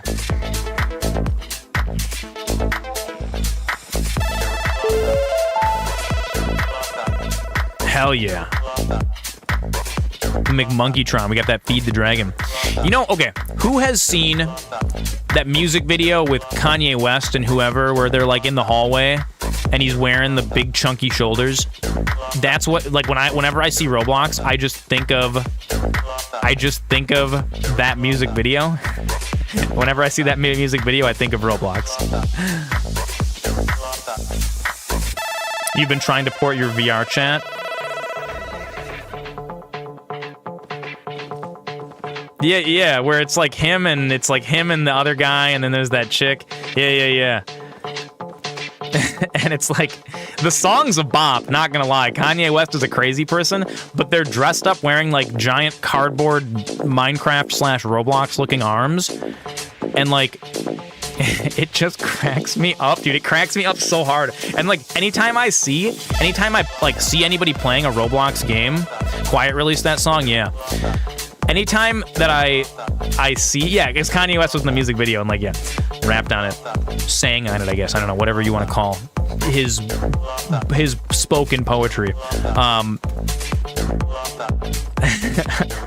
anytime I see any like Roblox, like screenshots from a Roblox game, all I can think of is a bunch of like you know, it'll be like an army guy game, right? And everyone's got those big chunky square shoulders, and all I can picture in my head is 1,000 Kanye Wests running around in costume with guns. That's all I can see. Like I can't get over it. It's just so funny to me. It's so funny to me, dude. Like so tomorrow there's gonna be a lot of goofs and laughs. We're gonna chuckle. Dude, I don't know what it is. I'm super picky when it comes to like the way that my avatar looks in a game. And honestly, when Minecraft first came out, the way that the Minecraft characters looked stopped me from playing for like a little bit. Like it, to the point where it annoyed me. I was just like, dude, I just wish the people looked like less weird. For Minecraft, it works. Roblox, it gets uncanny though, because it's only the avatars that look like that most of the time. That's why your guy was Bender, because it made sense. That's awesome. It's funny because like you know, the guns, the terrain, everything else looks like normal 3D models for like a lot of the popular Roblox things that I've seen.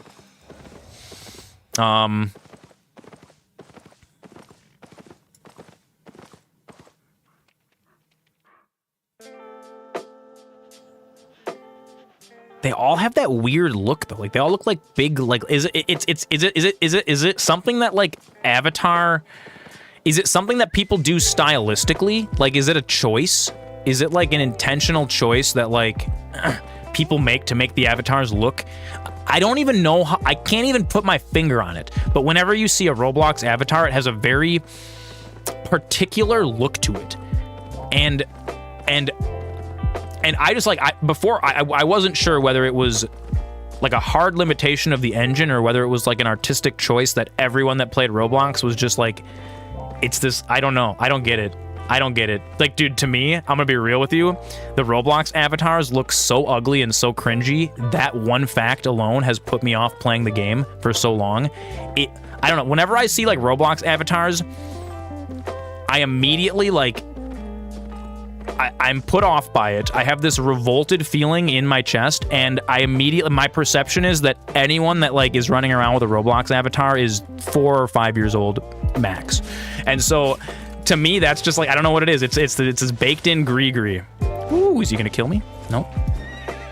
Ooh, they're coming for me. It's this baked in thing. Not to like shit on Roblox so much. I just personally, I can't stand the way the Roblox avatars look. So I'm gonna try real hard to get over that tomorrow and actually like give the Roblox games like a fair shake to see if they're fun to play.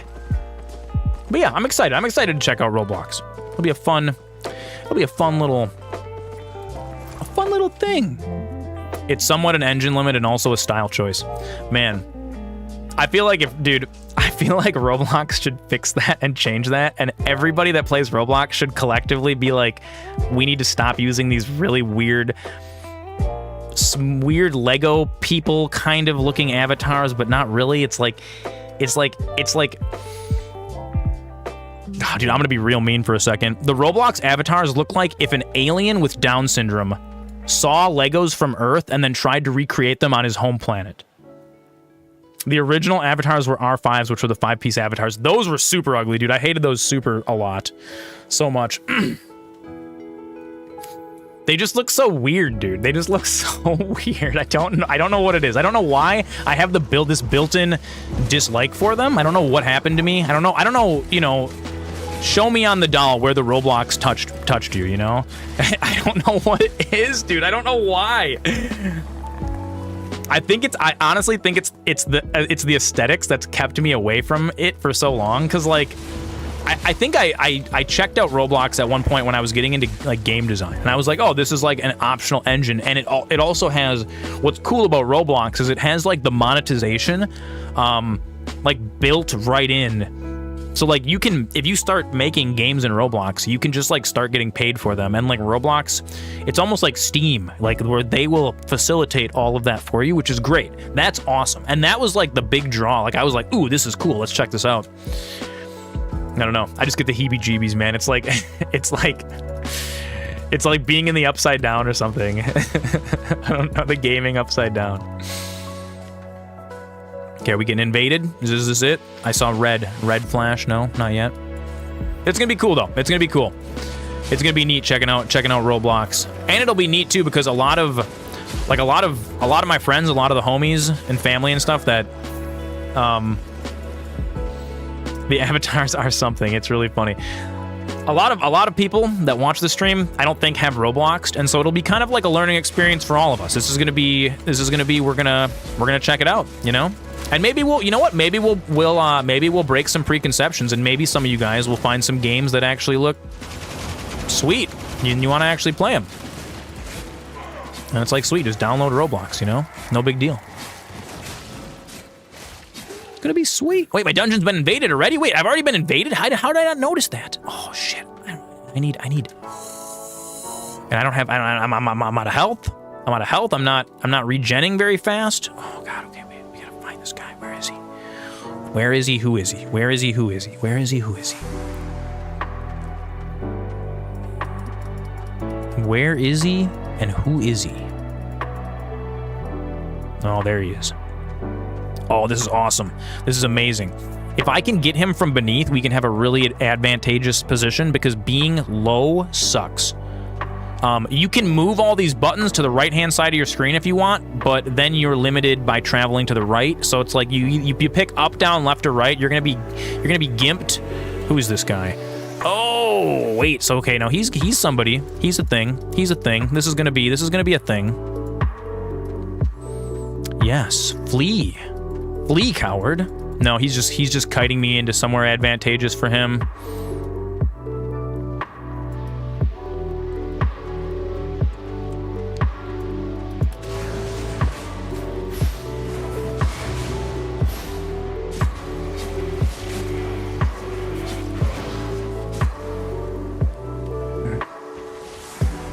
I did not win that exchange.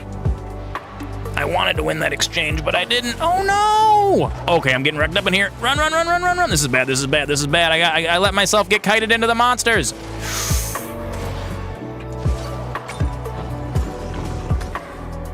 Okay, this is gonna be okay. Everything's gonna be okay. We're just gonna kite him up through here. He's got to come find me, and then now we've reset the fight. So this should, if I get far enough away from him. Oh wait a second. You don't shit. You actually don't heal in the dungeon, do you? Oh yeah, we do. Okay, here we go. You just have to be out of combat for long enough. Perfect.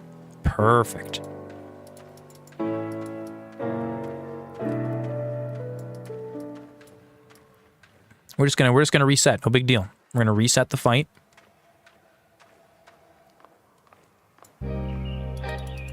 So this is really the PvP meta. It's engagement and disengagement in concert with your skills. And this is not an impatient man's game. It's really not. It's really, truly not.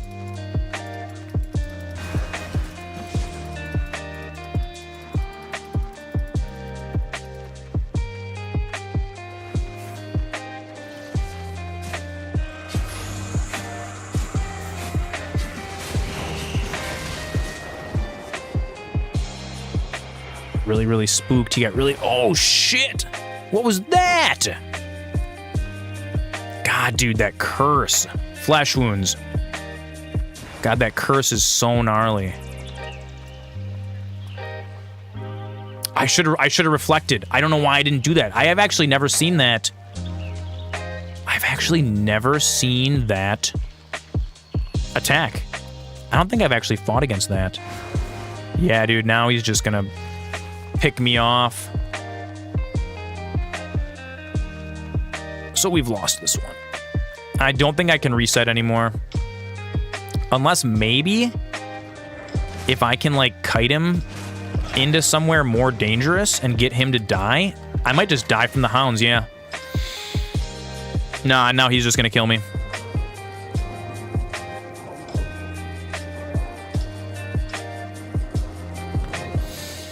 When's the stream start tomorrow? I don't know. My plan is at noon. but it might be 12:30. It might be 1. It's gonna be early. It's gonna be. We're gonna try for noon. We're gonna try to do like, I don't know. We're gonna do noon, and then we're gonna play until we run out of games. So it's probably not gonna be like noon to midnight, like the normal 12-hour stream. It's gonna be. It might be for 4 or 5 hours. I don't know. Afternoon. Pop by in the afternoon. I mean Central Time afternoon. So this is Wisconsin time, Central Time, United States. It's not going to be noon to midnight. You know why it's not? Because you guys didn't hit the goal. And I refunded all your points. That's why. So we'll stream a little bit. It's not going to be noon to midnight, though. If you had hit the 400,000 wizard points goal, it would have been noon to midnight. But Neelanth did make a good point. Yeah, you guys didn't hit it. You guys actually didn't even get to 50%. Yeah. And I refunded all of those points to you. So, the Roblox stream is a bonus out of the kindness of my heart. You see, what Neelanth told me to do is he told me to do the Roblox stream and not refund you points, or don't do it and just refund you the points. And I said I wanted to refund you the points but still do something because, like, you know, yeah.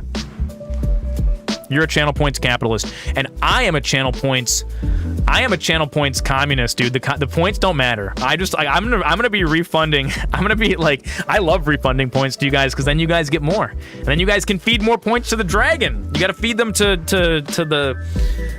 I'm a channel point socialist. I am. You're right. I am a socialist. Yeah. Points for everybody. Free points for everybody. I am.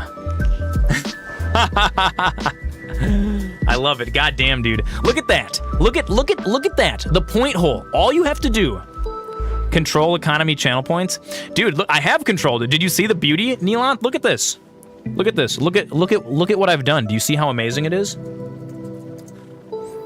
Chat has fed the dragon 52,000 channel points. We've only been live for like we've only been live for 2 hours. I have created the greatest sink, the greatest economic sink for our channel points of all time. Look at them. They're beautiful. You wish you could dump all your points at once into the hole? I guess I could do like bigger increments so you could do 10,000 at once rather than having to feed them 1,000 at a time, you're saying?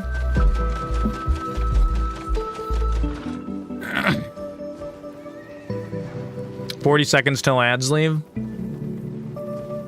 I mean, Nike, I hate to burst your bubble, but I'm primarily going to be playing Roblox single player tomorrow. I don't like playing multiplayer, honestly.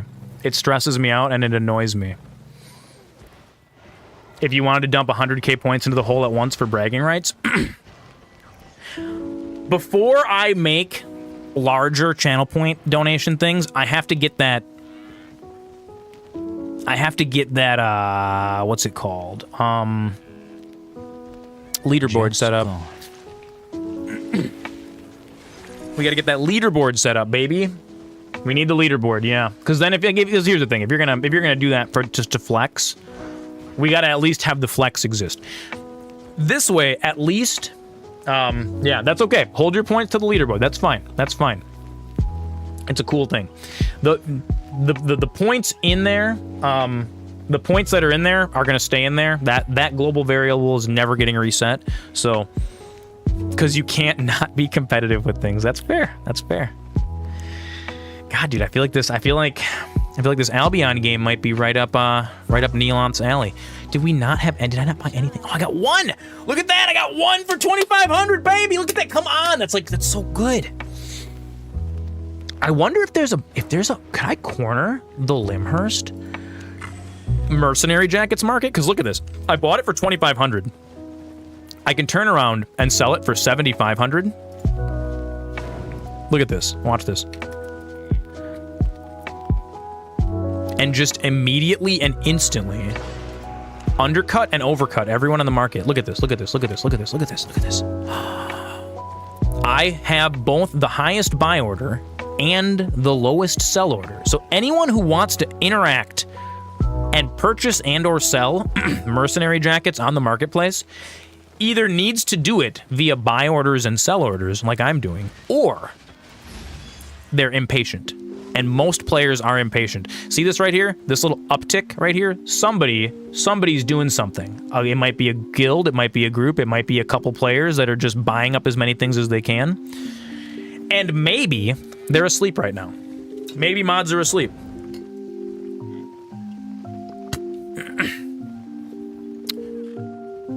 I'm curious. That's interesting. That's a pretty decent float for investment, honestly. And if I can get more lazy players to sell me, more of their mercenary jackets, I might honestly just turn around and flip them, even though I need them. What do we do? I don't know. I gotta pee though. I'll be back, wizards. I think Jeff Bezos is coming in a second. I'll be right back.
Okay, you know how I can tell that this game is actually really, really good?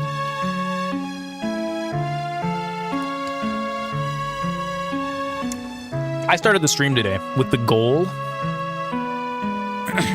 Okay, I lied, actually. We're gonna waste money. I actually don't want to sell this. Oh, wait, did I already sell it? Wait, what? Dude, oh my god, dude, we could print money like this. This is amazing. I was gonna go farm fame and silver in the black zone, and you guys will have noticed that all I want to do is PvP.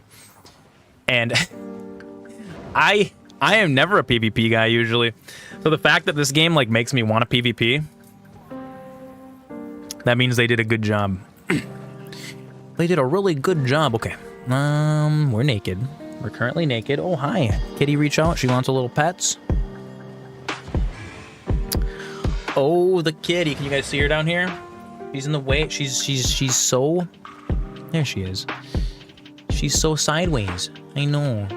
I'm sorry. Your camera's all messed up today, kitty. It's so hard to see you. You guys can just like see her shoulder a little bit. Little kitty shoulder.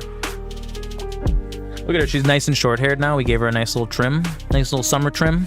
It's great.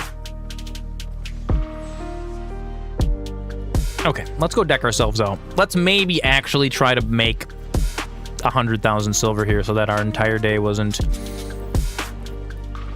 completely down. Oh no, she's not done with the pets yet. She still needs more pets. More pets, yeah. More pets. Little scratchy kitty ears. That itches. She's like, my ears itch. My ears itch. Ah, little kitty ears. Man, what should I get for dinner tonight?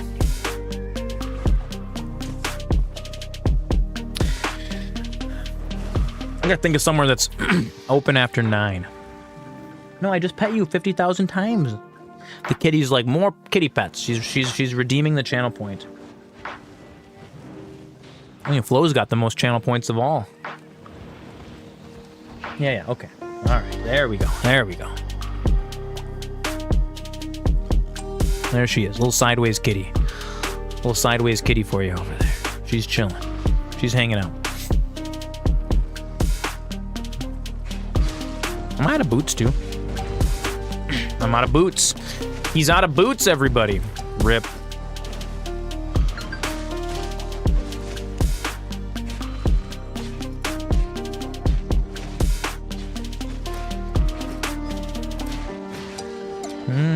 I'm out of food, too, bro. Everything. I'm out of everything. I ran out of everything. It's okay. I have the expensive things, which is nice. I just need shirt, boots, cape. I got cape. Shirt, boots, food. Okay.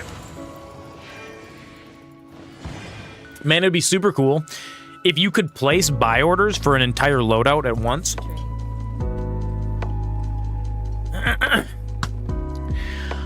The man is slightly more advanced than MS-DOS. Your guy, the Peep Boss. How's it going, Peep Boss? Welcome. Welcome to the stream. Just playing some market. Oh, dude, we're buying. Look at this. We're buying them up. Dude. This is so gangster. This is amazing. Look at this. So we just undercut.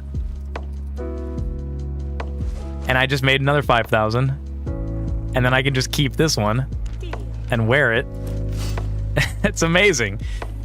It's amazing. We found our little mini market corner here. We're just gonna keep buying those jackets and relisting them at a lower price than anyone else. And I'm just gonna keep buying them.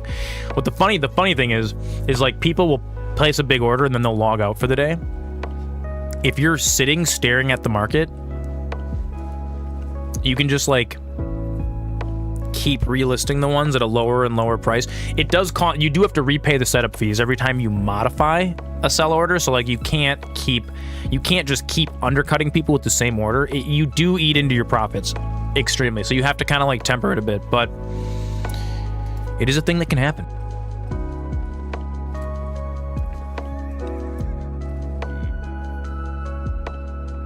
Pete Boss, you may have noticed there is a new point hole.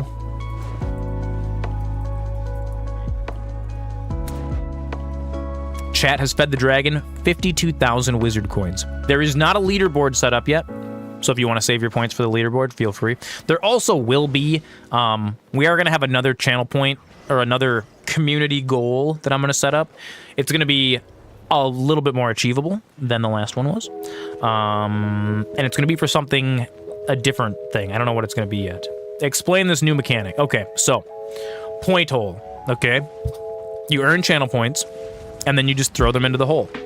And then they go away. That's the mechanic. It's the point hole. We're going to say we're feeding the wizard coins to the dragon.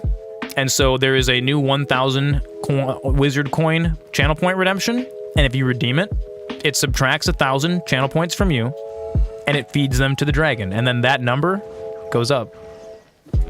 And that's it. And that's it. That's the new mechanic. 10 out of 10, baby. That's good. Sorry, I just yelled into y'all's ears. The command to throw is not !dragon. !dragon lets you see how many points have been contributed whenever you want without spending any money. Or without spending any channel points, I should say. Not really money. The command to throw the coins is called Feed the Dragon. It is a channel point redemption. And I'm going to be setting up a leaderboard at some point. It's just a little bit more complicated than my programming knowledge. We were talking about how currently there is a global variable that's stored in StreamerBot that I am incrementing by 1,000 every time that gets spent. What I would like to do is capture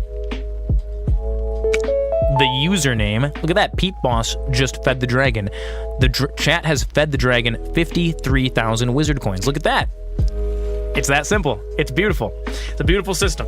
I am going to set up a leaderboard, and then the leaderboard will be cool because then we can see who's the coolest based on who has thrown away the most points. The more points you throw away, the cooler you are. So that'll be sweet. That's awesome. That makes me super happy. Yeah, I gotta figure out how to... So right now we're storing that as a global variable. I need to... Philanthropy, I know. We need to, I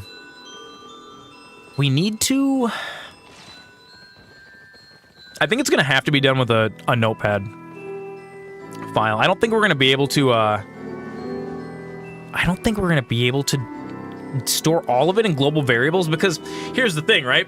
If a new person feeds the dragon, now we have to have created a new global variable attached to their name that has the amount of points that they've donated, and at some point it becomes a table. And I don't think StreamerBot can handle, like, that. And so I think what'll be easier to do is I gotta figure out how how does Stream Labels do it? Like, I know there's a folder in here that has a bunch, like, so Stream Labels just has a notepad that has, like, it'll say Peep Boss, and then it'll be semicolon, and then next to it, or like right here, recent follower, and then it puts the name of whoever it is in that.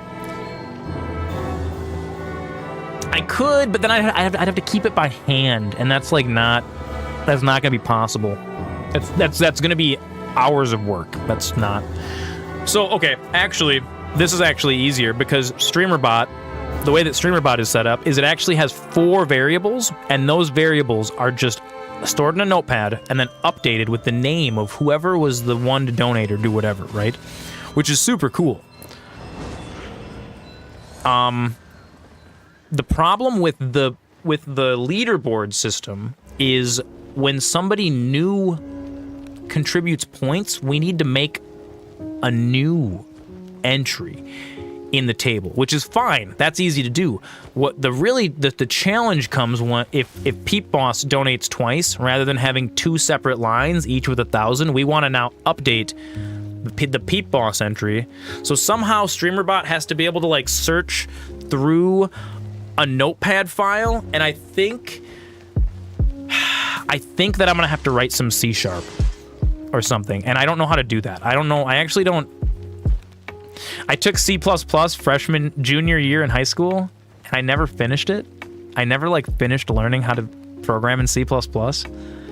And I remember one of my instructors followed me around for the rest of my time in high school, and even a little bit after that. I believe I received messages at one point on Facebook, like he was being a shit, and he's just like, hey Zoran, did you ever finish your C++? And I'm like, no, for the 1,000th time, no, I didn't ever finish learning how to program in C++. I think StreamerBot uses C, right, for more C++? Yeah, I know, right?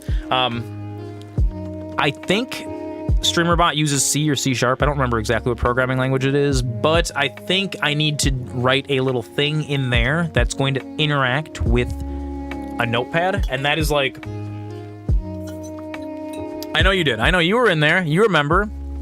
And you remember the kid snorting pixie stick dust off the table like it was a drug or something, just to be edgy? Or did we convince him to do that? And then I remember also playing a lot of Materia Magica, and I remember when I was supposed to be programming out of the book, I was trying to write, it was Smarties. And I was supposed to be programming an example out of the book, and I was trying to write a mud in C, and he comes up behind me, and it's like just black prompt, and it's just like, you are at a crossroads in the dungeon, like, what would you do? And I'm trying to program, like, the choice in there, and he's standing behind me for like 20 minutes, and finally I just hear like and I like look, and he's just hovering, and he's just like, this doesn't look much like the activity from the book. And I'm like, it's not. And then he was like, and then he just went back to his deck. It was his way of making you feel bad for, like, being a fuck up. It was so funny, dude. It was so funny. I need boots. We need some boots. Give me those boots, baby. Dude, he was such a unique man. He's like, how old is he now? Is he in his 70s? He's like, okay, let me put it into perspective, okay? He ignored you mostly in his classes, which was pretty funny to you. That's probably because you were actually like doing something on task. Whereas like, dude, every time he'd walk over to he didn't ignore me very much, and it was because every time he came over to my computer, I would always sit strategically so my screen was facing away from him. And this was before every teacher could see on their desktop live what you were doing. I think like the network faculty could do it because they were monitoring for like kids looking at sketchy things, but I don't think the individual teachers could. He printed out reports, and the footer said Dr. Putz killed him quick. It did. But so every time he would come over to me, I would like he'd come up to my computer terminal, and I'd be like playing World of Warcraft at like 2.5 frames a second through virtual desktop, like telnetted back to my home computer. And he would just like look at me, and like I would look up at him, and he would just like shake his head at me and then walk. And like every time he made sure that every time I did something that he was disapproved of, that I knew about it.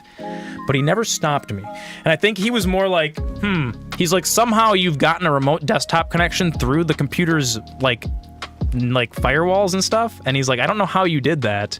And I'm just happy that you're figuring things out. I think that was the core of the message. You would break programs in fantastic ways, which taught me a lot about how they worked. Most other people in the class would get mad because it was never really on task. Yeah, dude. Yeah, 100%. He was great like that. Like, he just wanted you to, like, learn things. And I think that's kind of why, like, I don't know, he didn't necessarily encourage us to write that software that bypassed all of the school's internet restrictions. Okay, we can't even really call it software. It was a batch script. It was a series of batch scripts and some instructions in a notepad file, and it was more like an exploit. And that was so fun. That was so good. And I learned a lot about breaking things and enjoying breaking things. Doing that. Okay, so there was some inflation here. Oh, see, look at this. Somebody tried to inflate it. Remember taking A+ hardware and software as independent studies while he taught another class. And see, I never did that. I did independent study for art because I thought I was going to be an artist. And, you know, I'm a pretty good artist, but then anytime I try to make anything, it's me staring at a blank canvas or a blank sheet of paper saying, I don't know what to draw. And then I'll just decide on something arbitrarily and I'll start drawing it or start painting it. And then I decide 20% of the way through, I really don't like this. Like, this thing that I'm drawing is dumb. I don't care about it because I didn't pick something cool. Bob Ross says you can do anything on canvas. You can. Bob Ross is great, dude. Bob Ross actually was one of the motivators when I actually started painting, like, back in the day. And then, you know, I tried to monetize it and make my hobby into a job, and then it burned me out very rapidly. And I never painted again. Only for now, though. I mean, we'll paint more in the future, obviously. But, okay, can we exploit this? There is not as much of a difference here, you can see. And since it's only 1,000, we're just gonna buy it. I will also make some buy orders, though, for like $26.50. I just want a bunch of these boots. Dude, Bob Ross is the GOAT. There's a reason why the Bob Ross channel on Twitch can play like marathons of his reruns every once in a while, and there will be just like 40,000 people in there just like, beat the devil out of it, let's go! Up here I've coated the canvas with a thin coat of liquid white. And now we're gonna come down here and we're gonna get some phthalo blue, and we're gonna blend that with our titanium white. And we're just gonna put a little happy little bush right over here in the corner. Dude, we need to do a Zoran Ross stream. I need to do happy. We need to paint. I gotta figure out how I'm going to Like, film that. How are we gonna make that look good? Clearly I want this main camera to be like up over here so I can have like a little easel with like whatever on it. Paint MasterZoran, dude, it'd be amazing. I don't know if we're gonna wear the wizard hat for painting, honestly. The wizard hat is like a legendary artifact sitting over there in the corner, and I love it. And if I get paint on it, there's no, I can't wash it.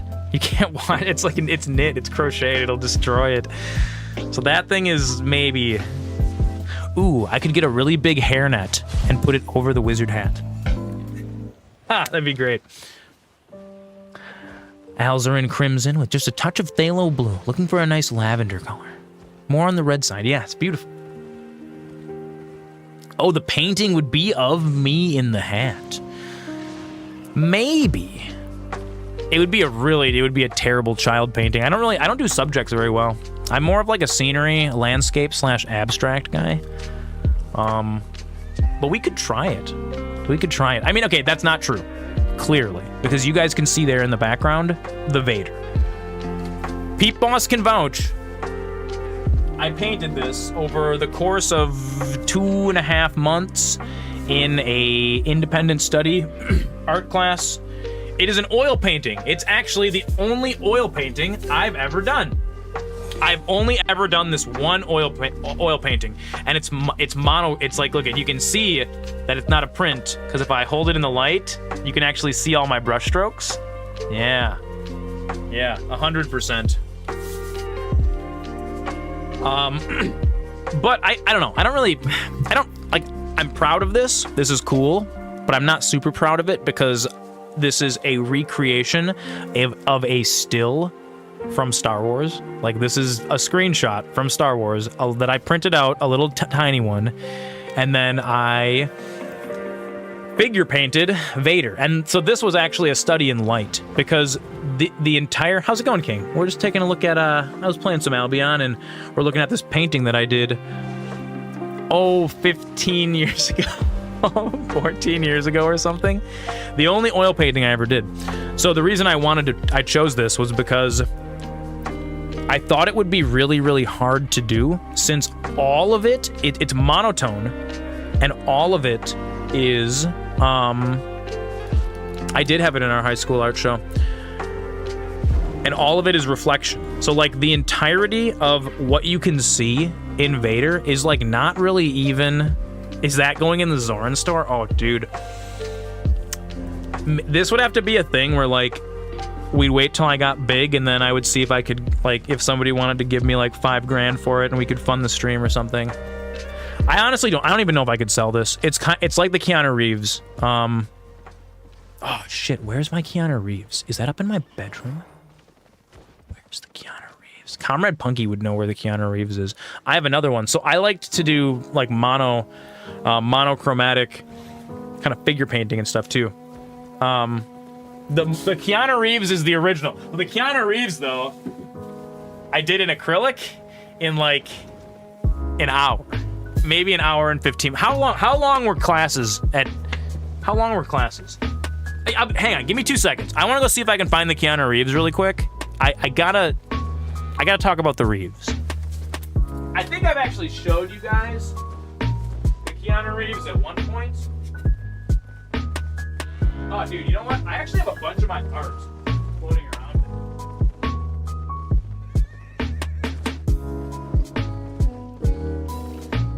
I got a bunch of original Zorans that I'm actually using to cover up. I use them to cover up the windows in my basement. It's kind of fun. This is an abstract painting that I did when I was painting under the name Adam Toradochi.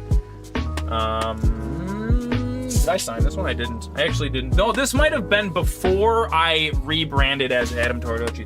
So these are abstract speed paintings, acrylic speed paintings. So what you do is you pick a color palette, you mix it up, you clear your mind, and then you paint as fast as you can. So this was done in maybe like 35, 40 minutes. From start to finish. And so that was like what I got into at one point. We're just gonna go ahead and stack that. Let's go find another one. Another Zoran original. The ones that I still have are not the best ones. So the ones that were really, really good got sold and or given away. Almost all of them sold. This is another one that I did that was really, really cool. It was just like an abstract. Wow, look at that green. It's chroma keyed out. It's beautiful. Super cool. Super cool. Weird geometry shit. I don't know. Psychedelic. I painted every single, you guys want, the funniest thing, every single one of these paintings was painted while listening to Snoop Dogg's The Chronic. Or no, it was, yeah, it was. It was 2001. It was The Chronic. I listened to The Chronic. You remember? Yeah, Pete Boss remembers the setup. Yes, what else do we have? Oh, Keanu Reeves, where are you? Oh, Keanu Reeves, where have you gone?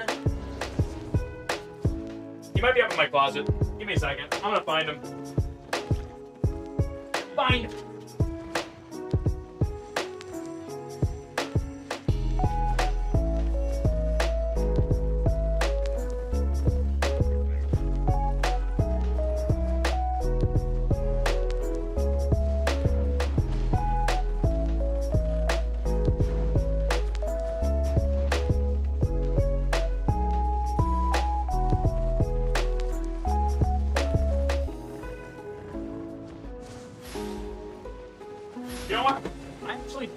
I don't know where Keanu Reeves is. He's somewhere. I'll get Comrade Punky to find him and I'll show him off. Bezos, hungry. I'll show him off one of these days. Oh no, we're orange now because I have that light on.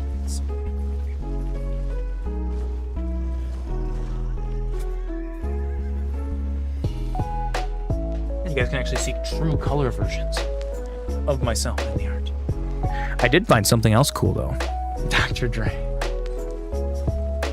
It's great.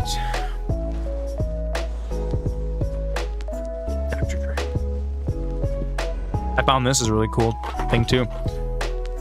Flammy Z and or Superhorse would remember this. I searched for this for a very, very long time because I couldn't remember what it was called. And I found it. This is a board game that was made. This is a first edition. When was this made? 1986. 1986. The Quest for the Philosopher's Stone. What a cool board game. At some point, I will show this off to you guys. That point is not today. We're going to go ahead and put that right down there. All the cool stuff. Hell yeah.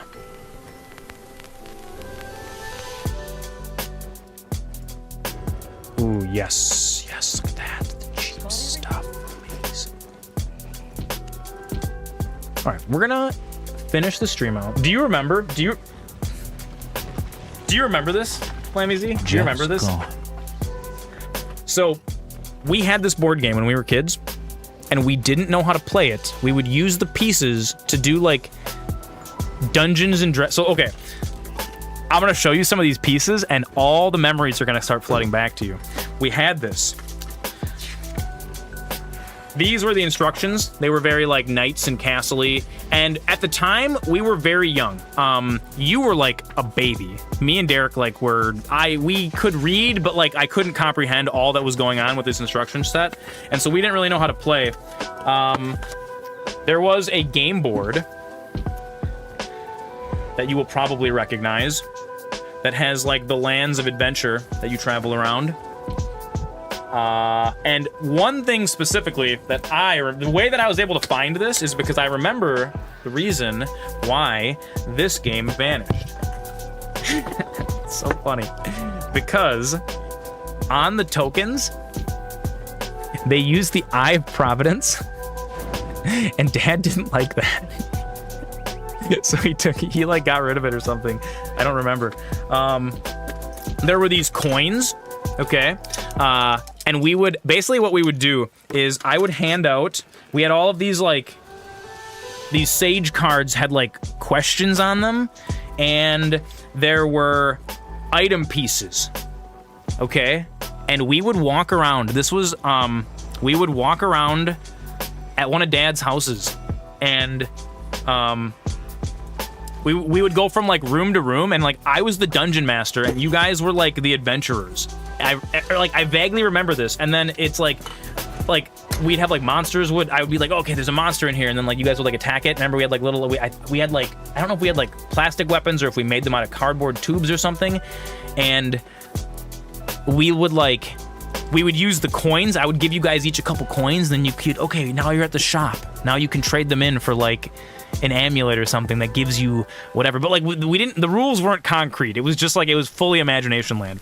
So I had this like, dude, I've dreamt about this game. I remember it. I remember that the Illuminati Eye of Providence was the reason why this cool quest game was taken away from us. And we never ever played it. We never actually learned how to play it. And so I started hunting for it, and I couldn't find it, and I couldn't find it, and I couldn't find it, and I could not find it. I know how, you know what's really funny? I just said that I wasn't going to show it to you, and now I showed it to you. At some point on stream, I want to actually like go through how this game is actually played, because I've read through the rules, and like I still think to this day I haven't actually played how this game is supposed to be played. But I had these memories from childhood, and I really I'm like, I want to get my hands on a copy of this. So there is a website that is a board game database, and there are hundreds of thousands of board games that have been made throughout the years. And so what I did, I knew it was old. I did any board game made before the year 1995, because I knew it was like, at the time even, it was an older board game. It wasn't like new. And I manually combed through the list for about 2 years. Like, not 2 years worth of work, but over the course of 2 years, occasionally I would remember this, and then I would go back to that website and I would pick up where I left off. And I think I ended up having to comb through like 15,000 pages manually. And I would, looking at screenshots, reading the names, trying to just suss anything out, because there was nothing on Google. I could not find anything on Google about like adventure quest game from the 80s with the Illuminati eye, right? And I finally found it. Oh, Pete Boss. We'll get to that in a second. We'll get to Delicious and Dungeon, because I've actually watched an episode of it, and yeah, Flammy really likes it. I watched an episode of it, and I wasn't immediate. Like I was hooked on the concept. I wasn't hooked on the show, but I'm gonna give it another chance, because now you and Flammy have both recommended it to me, and you guys have really good taste. So like, that means I gotta give it another shot. I gotta give it. We'll give it an episode 2. How's it going, Turtles? Welcome to the stream. I'm showing off a board game from my childhood that I spent years hunting down. And so to end the story, I finally found it. It was on, I'll show you guys the website actually. I think it's Board Game Archive. It's Board Game, yeah it is. Okay, so it is this. This is Board Game Geek, the Board Game Archive library. And here there is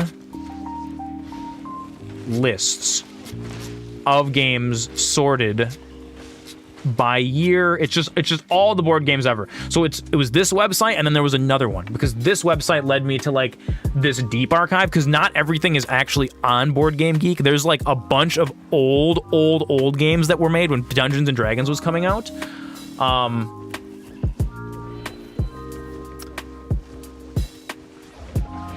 Yeah, Delicious and Dungeon makes me think of like Dr. Stone, in the fact that it's like got a really neat novel concept. That's one thing that I honestly like about anime, is that like they'll take the wackiest shower thought that some Japanese guy had, and then they'll just run with it, and then they'll do that.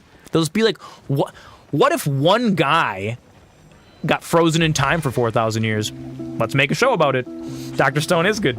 Yeah. But yeah, dude, so I hunted this shit down. Quest for the Philosopher's Stone, right? And I found one on Facebook Marketplace. And it was like $35. It was some old lady was clearing out like her kids' shit from her attic or whatever. Oh, makes you wonder why a game hasn't been made for Delicious in Dungeon? Dude, I bet you $1 bajillion that it's being made. I bet you someone's already doing it because it's a really good concept. It's a really neat concept.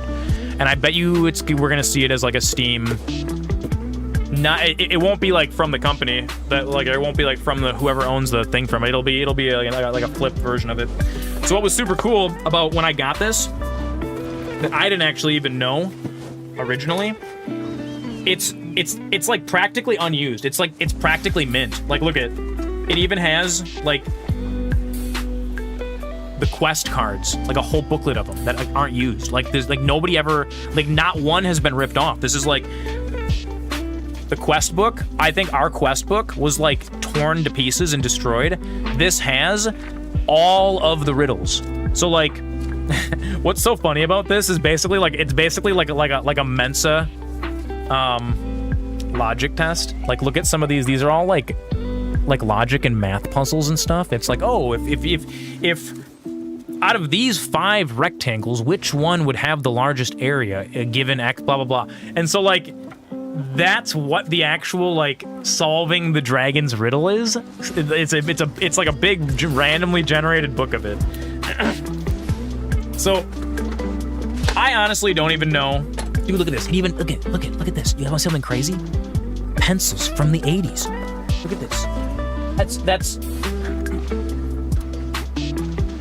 These pencils are 40 years old, and look at this. They still have the point. They still have the point on them. Look at that. Look at that. That was sharpened in the 80s, and they still... Dude, honestly, Facebook Marketplace, score. Excellent score. So I've got the entirety of this board game in its original 1980s beautiful thing, and I might actually I've been considering that for a YouTube video too, to do like a deep dive on it. But before I actually do that, I need to find some people to play it with. So Flammy Z and Superhorse, at some point we should get together and we should play this game. Because like it's from all of our collective childhood. I think that'd be sweet. Bonus points if we can get together to do it at some point when our sister's in town, because she used to be part of the adventuring party too. She would follow us around from room to room. And so, you know, we got to reunite the Zorans to complete the adventure quest from the 90s. Back, you know, we got to finally crown a king or whatever. With your 3D printer, you're printing her colored pencil cases in Braille that have... Oh, that's so cool. Dude, that's awesome. That's super cool. You know, I feel like Braille is something that I feel like kids should be taught it in school. Like, think about it, right? If you ever lose your sight or get to the point where you can't read, you need some other way to interact with people, like to communicate. Like, I mean, obviously you can speak, but like to be able to like navigate around your house and stuff. And like, I feel like there's a lot of things. They're teaching sign language now. That's awesome. That was another one I was gonna say. Sign language and Braille. Everybody should learn. Take it easy, G-Tater. Have an excellent last week of school. It might be just starting, because like Flammy Z has like really young kids that are like in the early systems now, so maybe they're like kind of... It's easier to teach kids that stuff when they're really young. But that's brilliant, honestly. Like, I feel like that's something that every adult should have that ability, because like, your son knows the alphabet in sign language. That's awesome. I don't know the alphabet in sign language. And honestly, even something like that like, think about how much easier it would be to learn sign language while you can still like, hear, or how much easier it would be to learn Braille while you can still see. And, like, it's like if you end up, you know, dude, accidents happen. You could have some super loud thing, and suddenly you can't hear anymore, and you have ringing in your ears, and maybe you like tragedies happen. People lose their sight. People lose their hearing.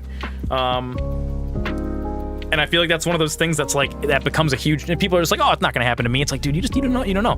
How easy is it? And then also to have your kids be able to interact with people that are otherly abled, like that's awesome. Like that's immediately expanding their inclusivity horizon. It's great. It's a great thing. Like look at this. Look at this. We came up with a system that we can communicate. We can speak to deaf people using signs. I don't know sign language. I should learn sign language. That'd be super cool. Maybe we'll. Oh, man, that would be a fun thing to stream. Zoran learns sign language. I can go through some like little sign language course. I'll see if I can like. That'll be like the final test. Will be to sign a sentence in sign language. Zoran signs what Twitch chat says. You guys can make me sign a bunch of terrible stuff. We can get videos. Hell yeah. Yeah. All right. Wizards, it's 9. I gotta eat some dinner. I think that's gonna be all of the Albion for tonight. At some point, you guys should join me in some Albion. It's fun. Oh, but yeah, I gotta go eat some dinner. Dude. So I came home last night after not sleeping because of anxiety. Oh, should I duel this guy? I'll duel this guy. I'll duel this guy quick. Let's duel this guy. Oh shit, I don't have my Q set. Whoops. Whoops. Whoops. Oh no! Here, wait, can I set my Q really quick? Oh no! Can I run? I got reset. I can't exit the duel arena. And he's just bootying me, dude.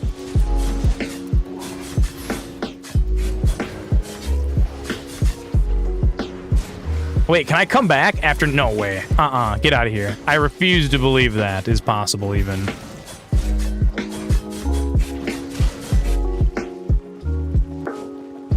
Refuse to believe that this is possible. That's too funny. That's too funny. Get out of here. No way. He's just being nice to me. He's just letting me feel like I can win. Yes. Oh, I gotta get out of there. Oh, I gotta get out of there. 7, 6, 3, 2. Oh, am I gonna beat him? Oh, I beat him. Wait, dual defeat. Dual victory! I won!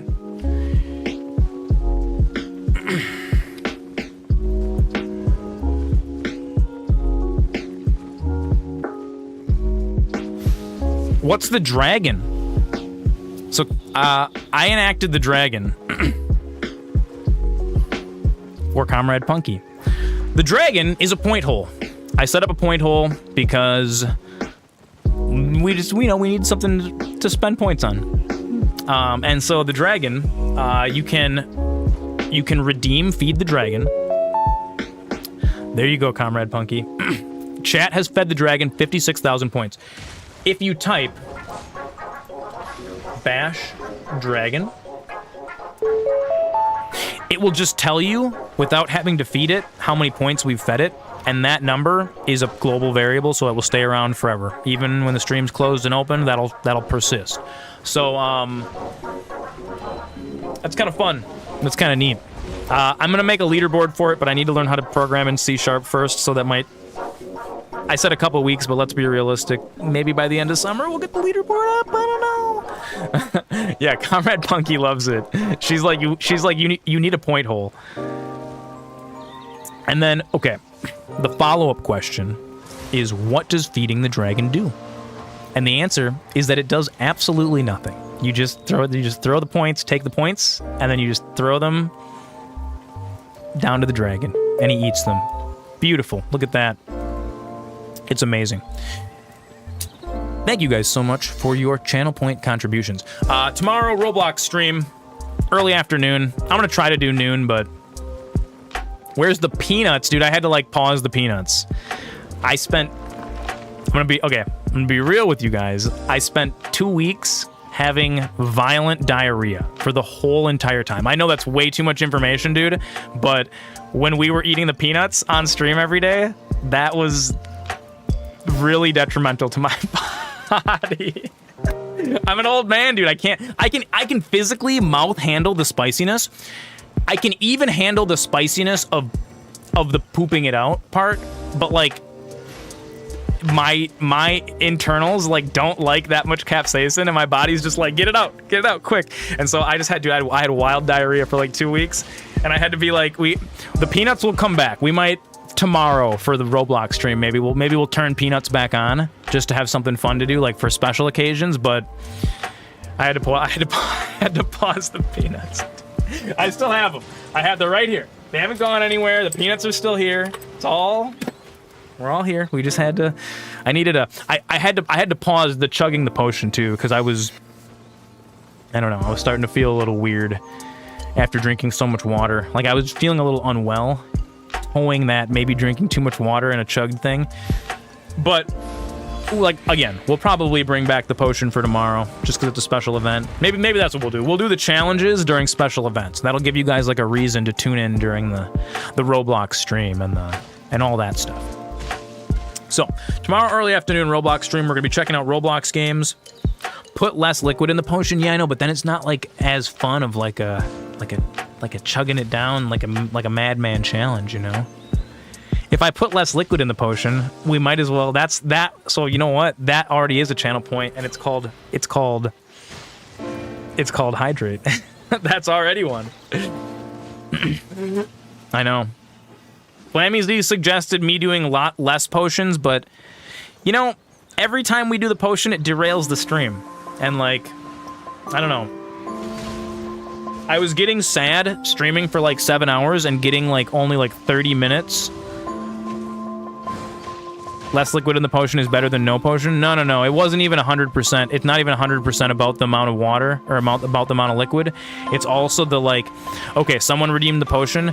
Now I have to stop whatever I'm doing in game. If I'm playing Albion, I got to get to a safe spot, and then we have to take 20 minutes out of our existence and do the whole potion thing, which is fun, but also it's also the reason why I can't get farther than 45 minutes into a game in an entire stream, and I don't like that. So no, we're shifting a little bit more towards gaming focus and a little bit less towards doing zany challenges and stuff, because like, I don't know, it was starting to annoy me, and it was contributing to burnout, which is kind of part of the reason I haven't been streaming as much. So we're trying to temper that down. Zoran wants to be here. I want to be here hanging out with you guys, talking with you guys, goofing and gaffing and laughing. And you know, we can still be capitalists. That's totally fine. I don't know. It's less fun for me. I know it's a lot of fun for you guys, but it's less fun for me when I'm like beholden to do all these things that you guys are spending points on. I don't like that. Zoran doesn't like anyone telling him to do, especially not chat. So we're flipping the equation, and now we're going to have the sanctioned fun that we're allowed to have. It's going to be great. We're going to have sanctioned fun, and we're going to have sanctioned fun all summer and well into the future, because it is expanding my tolerance of anxiety. I love it. Nobody can sanction your fun? Oh. Here on the Zoran stream, we'll have the sanctioned fun. No, you're right, Neil. Nobody can sanction your fun. You're all free.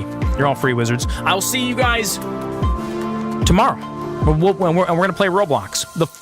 Get ready for the full experience. I haven't even installed Roblox, and I'm telling you right now, I'm not going to install it before stream. We're going to obtain Roblox. We are going to get into Roblox. Yeah. How's it going, Earbo? Take it easy. Tomorrow, we're playing Roblox all day. I've never played Roblox. I don't know anything about it. Old man, nearly 35-year-old over-the-hill internet man plays Roblox to figure out what is happening. I love you guys so much. Thank you all for tuning in for another night of nonsense and me showing off some of my art and some board games and playing a little bit of Albion, doing a little bit of PvP, dying a few times and learning some things. It was great. Thank you so much to the world's sexiest people. That's all of you guys. Thank you for supporting the stream. Thank you so much to my moderators. Flammy Z, Dusty Balls, Comrade Punky, Peep, Baus, Snack'em, Nilant, Goose Baby, Nacho Baron, TV Snack Time. I don't think did I forget anybody? I might have forgotten somebody. That's okay. I have very low persistent memory. And so forgive me, I love you all. We'll see you guys tomorrow. Roblox. We'll hang out, we'll do some fun things. And then we'll be back on Thursday. Or maybe sometime during the week. I don't know. We're kind of really we're throwing it up in the air. Just like whose line is it anyways? The points don't matter and the schedule doesn't matter either. Love you, Wizards. I will see you guys tomorrow. Have an excellent rest of your night.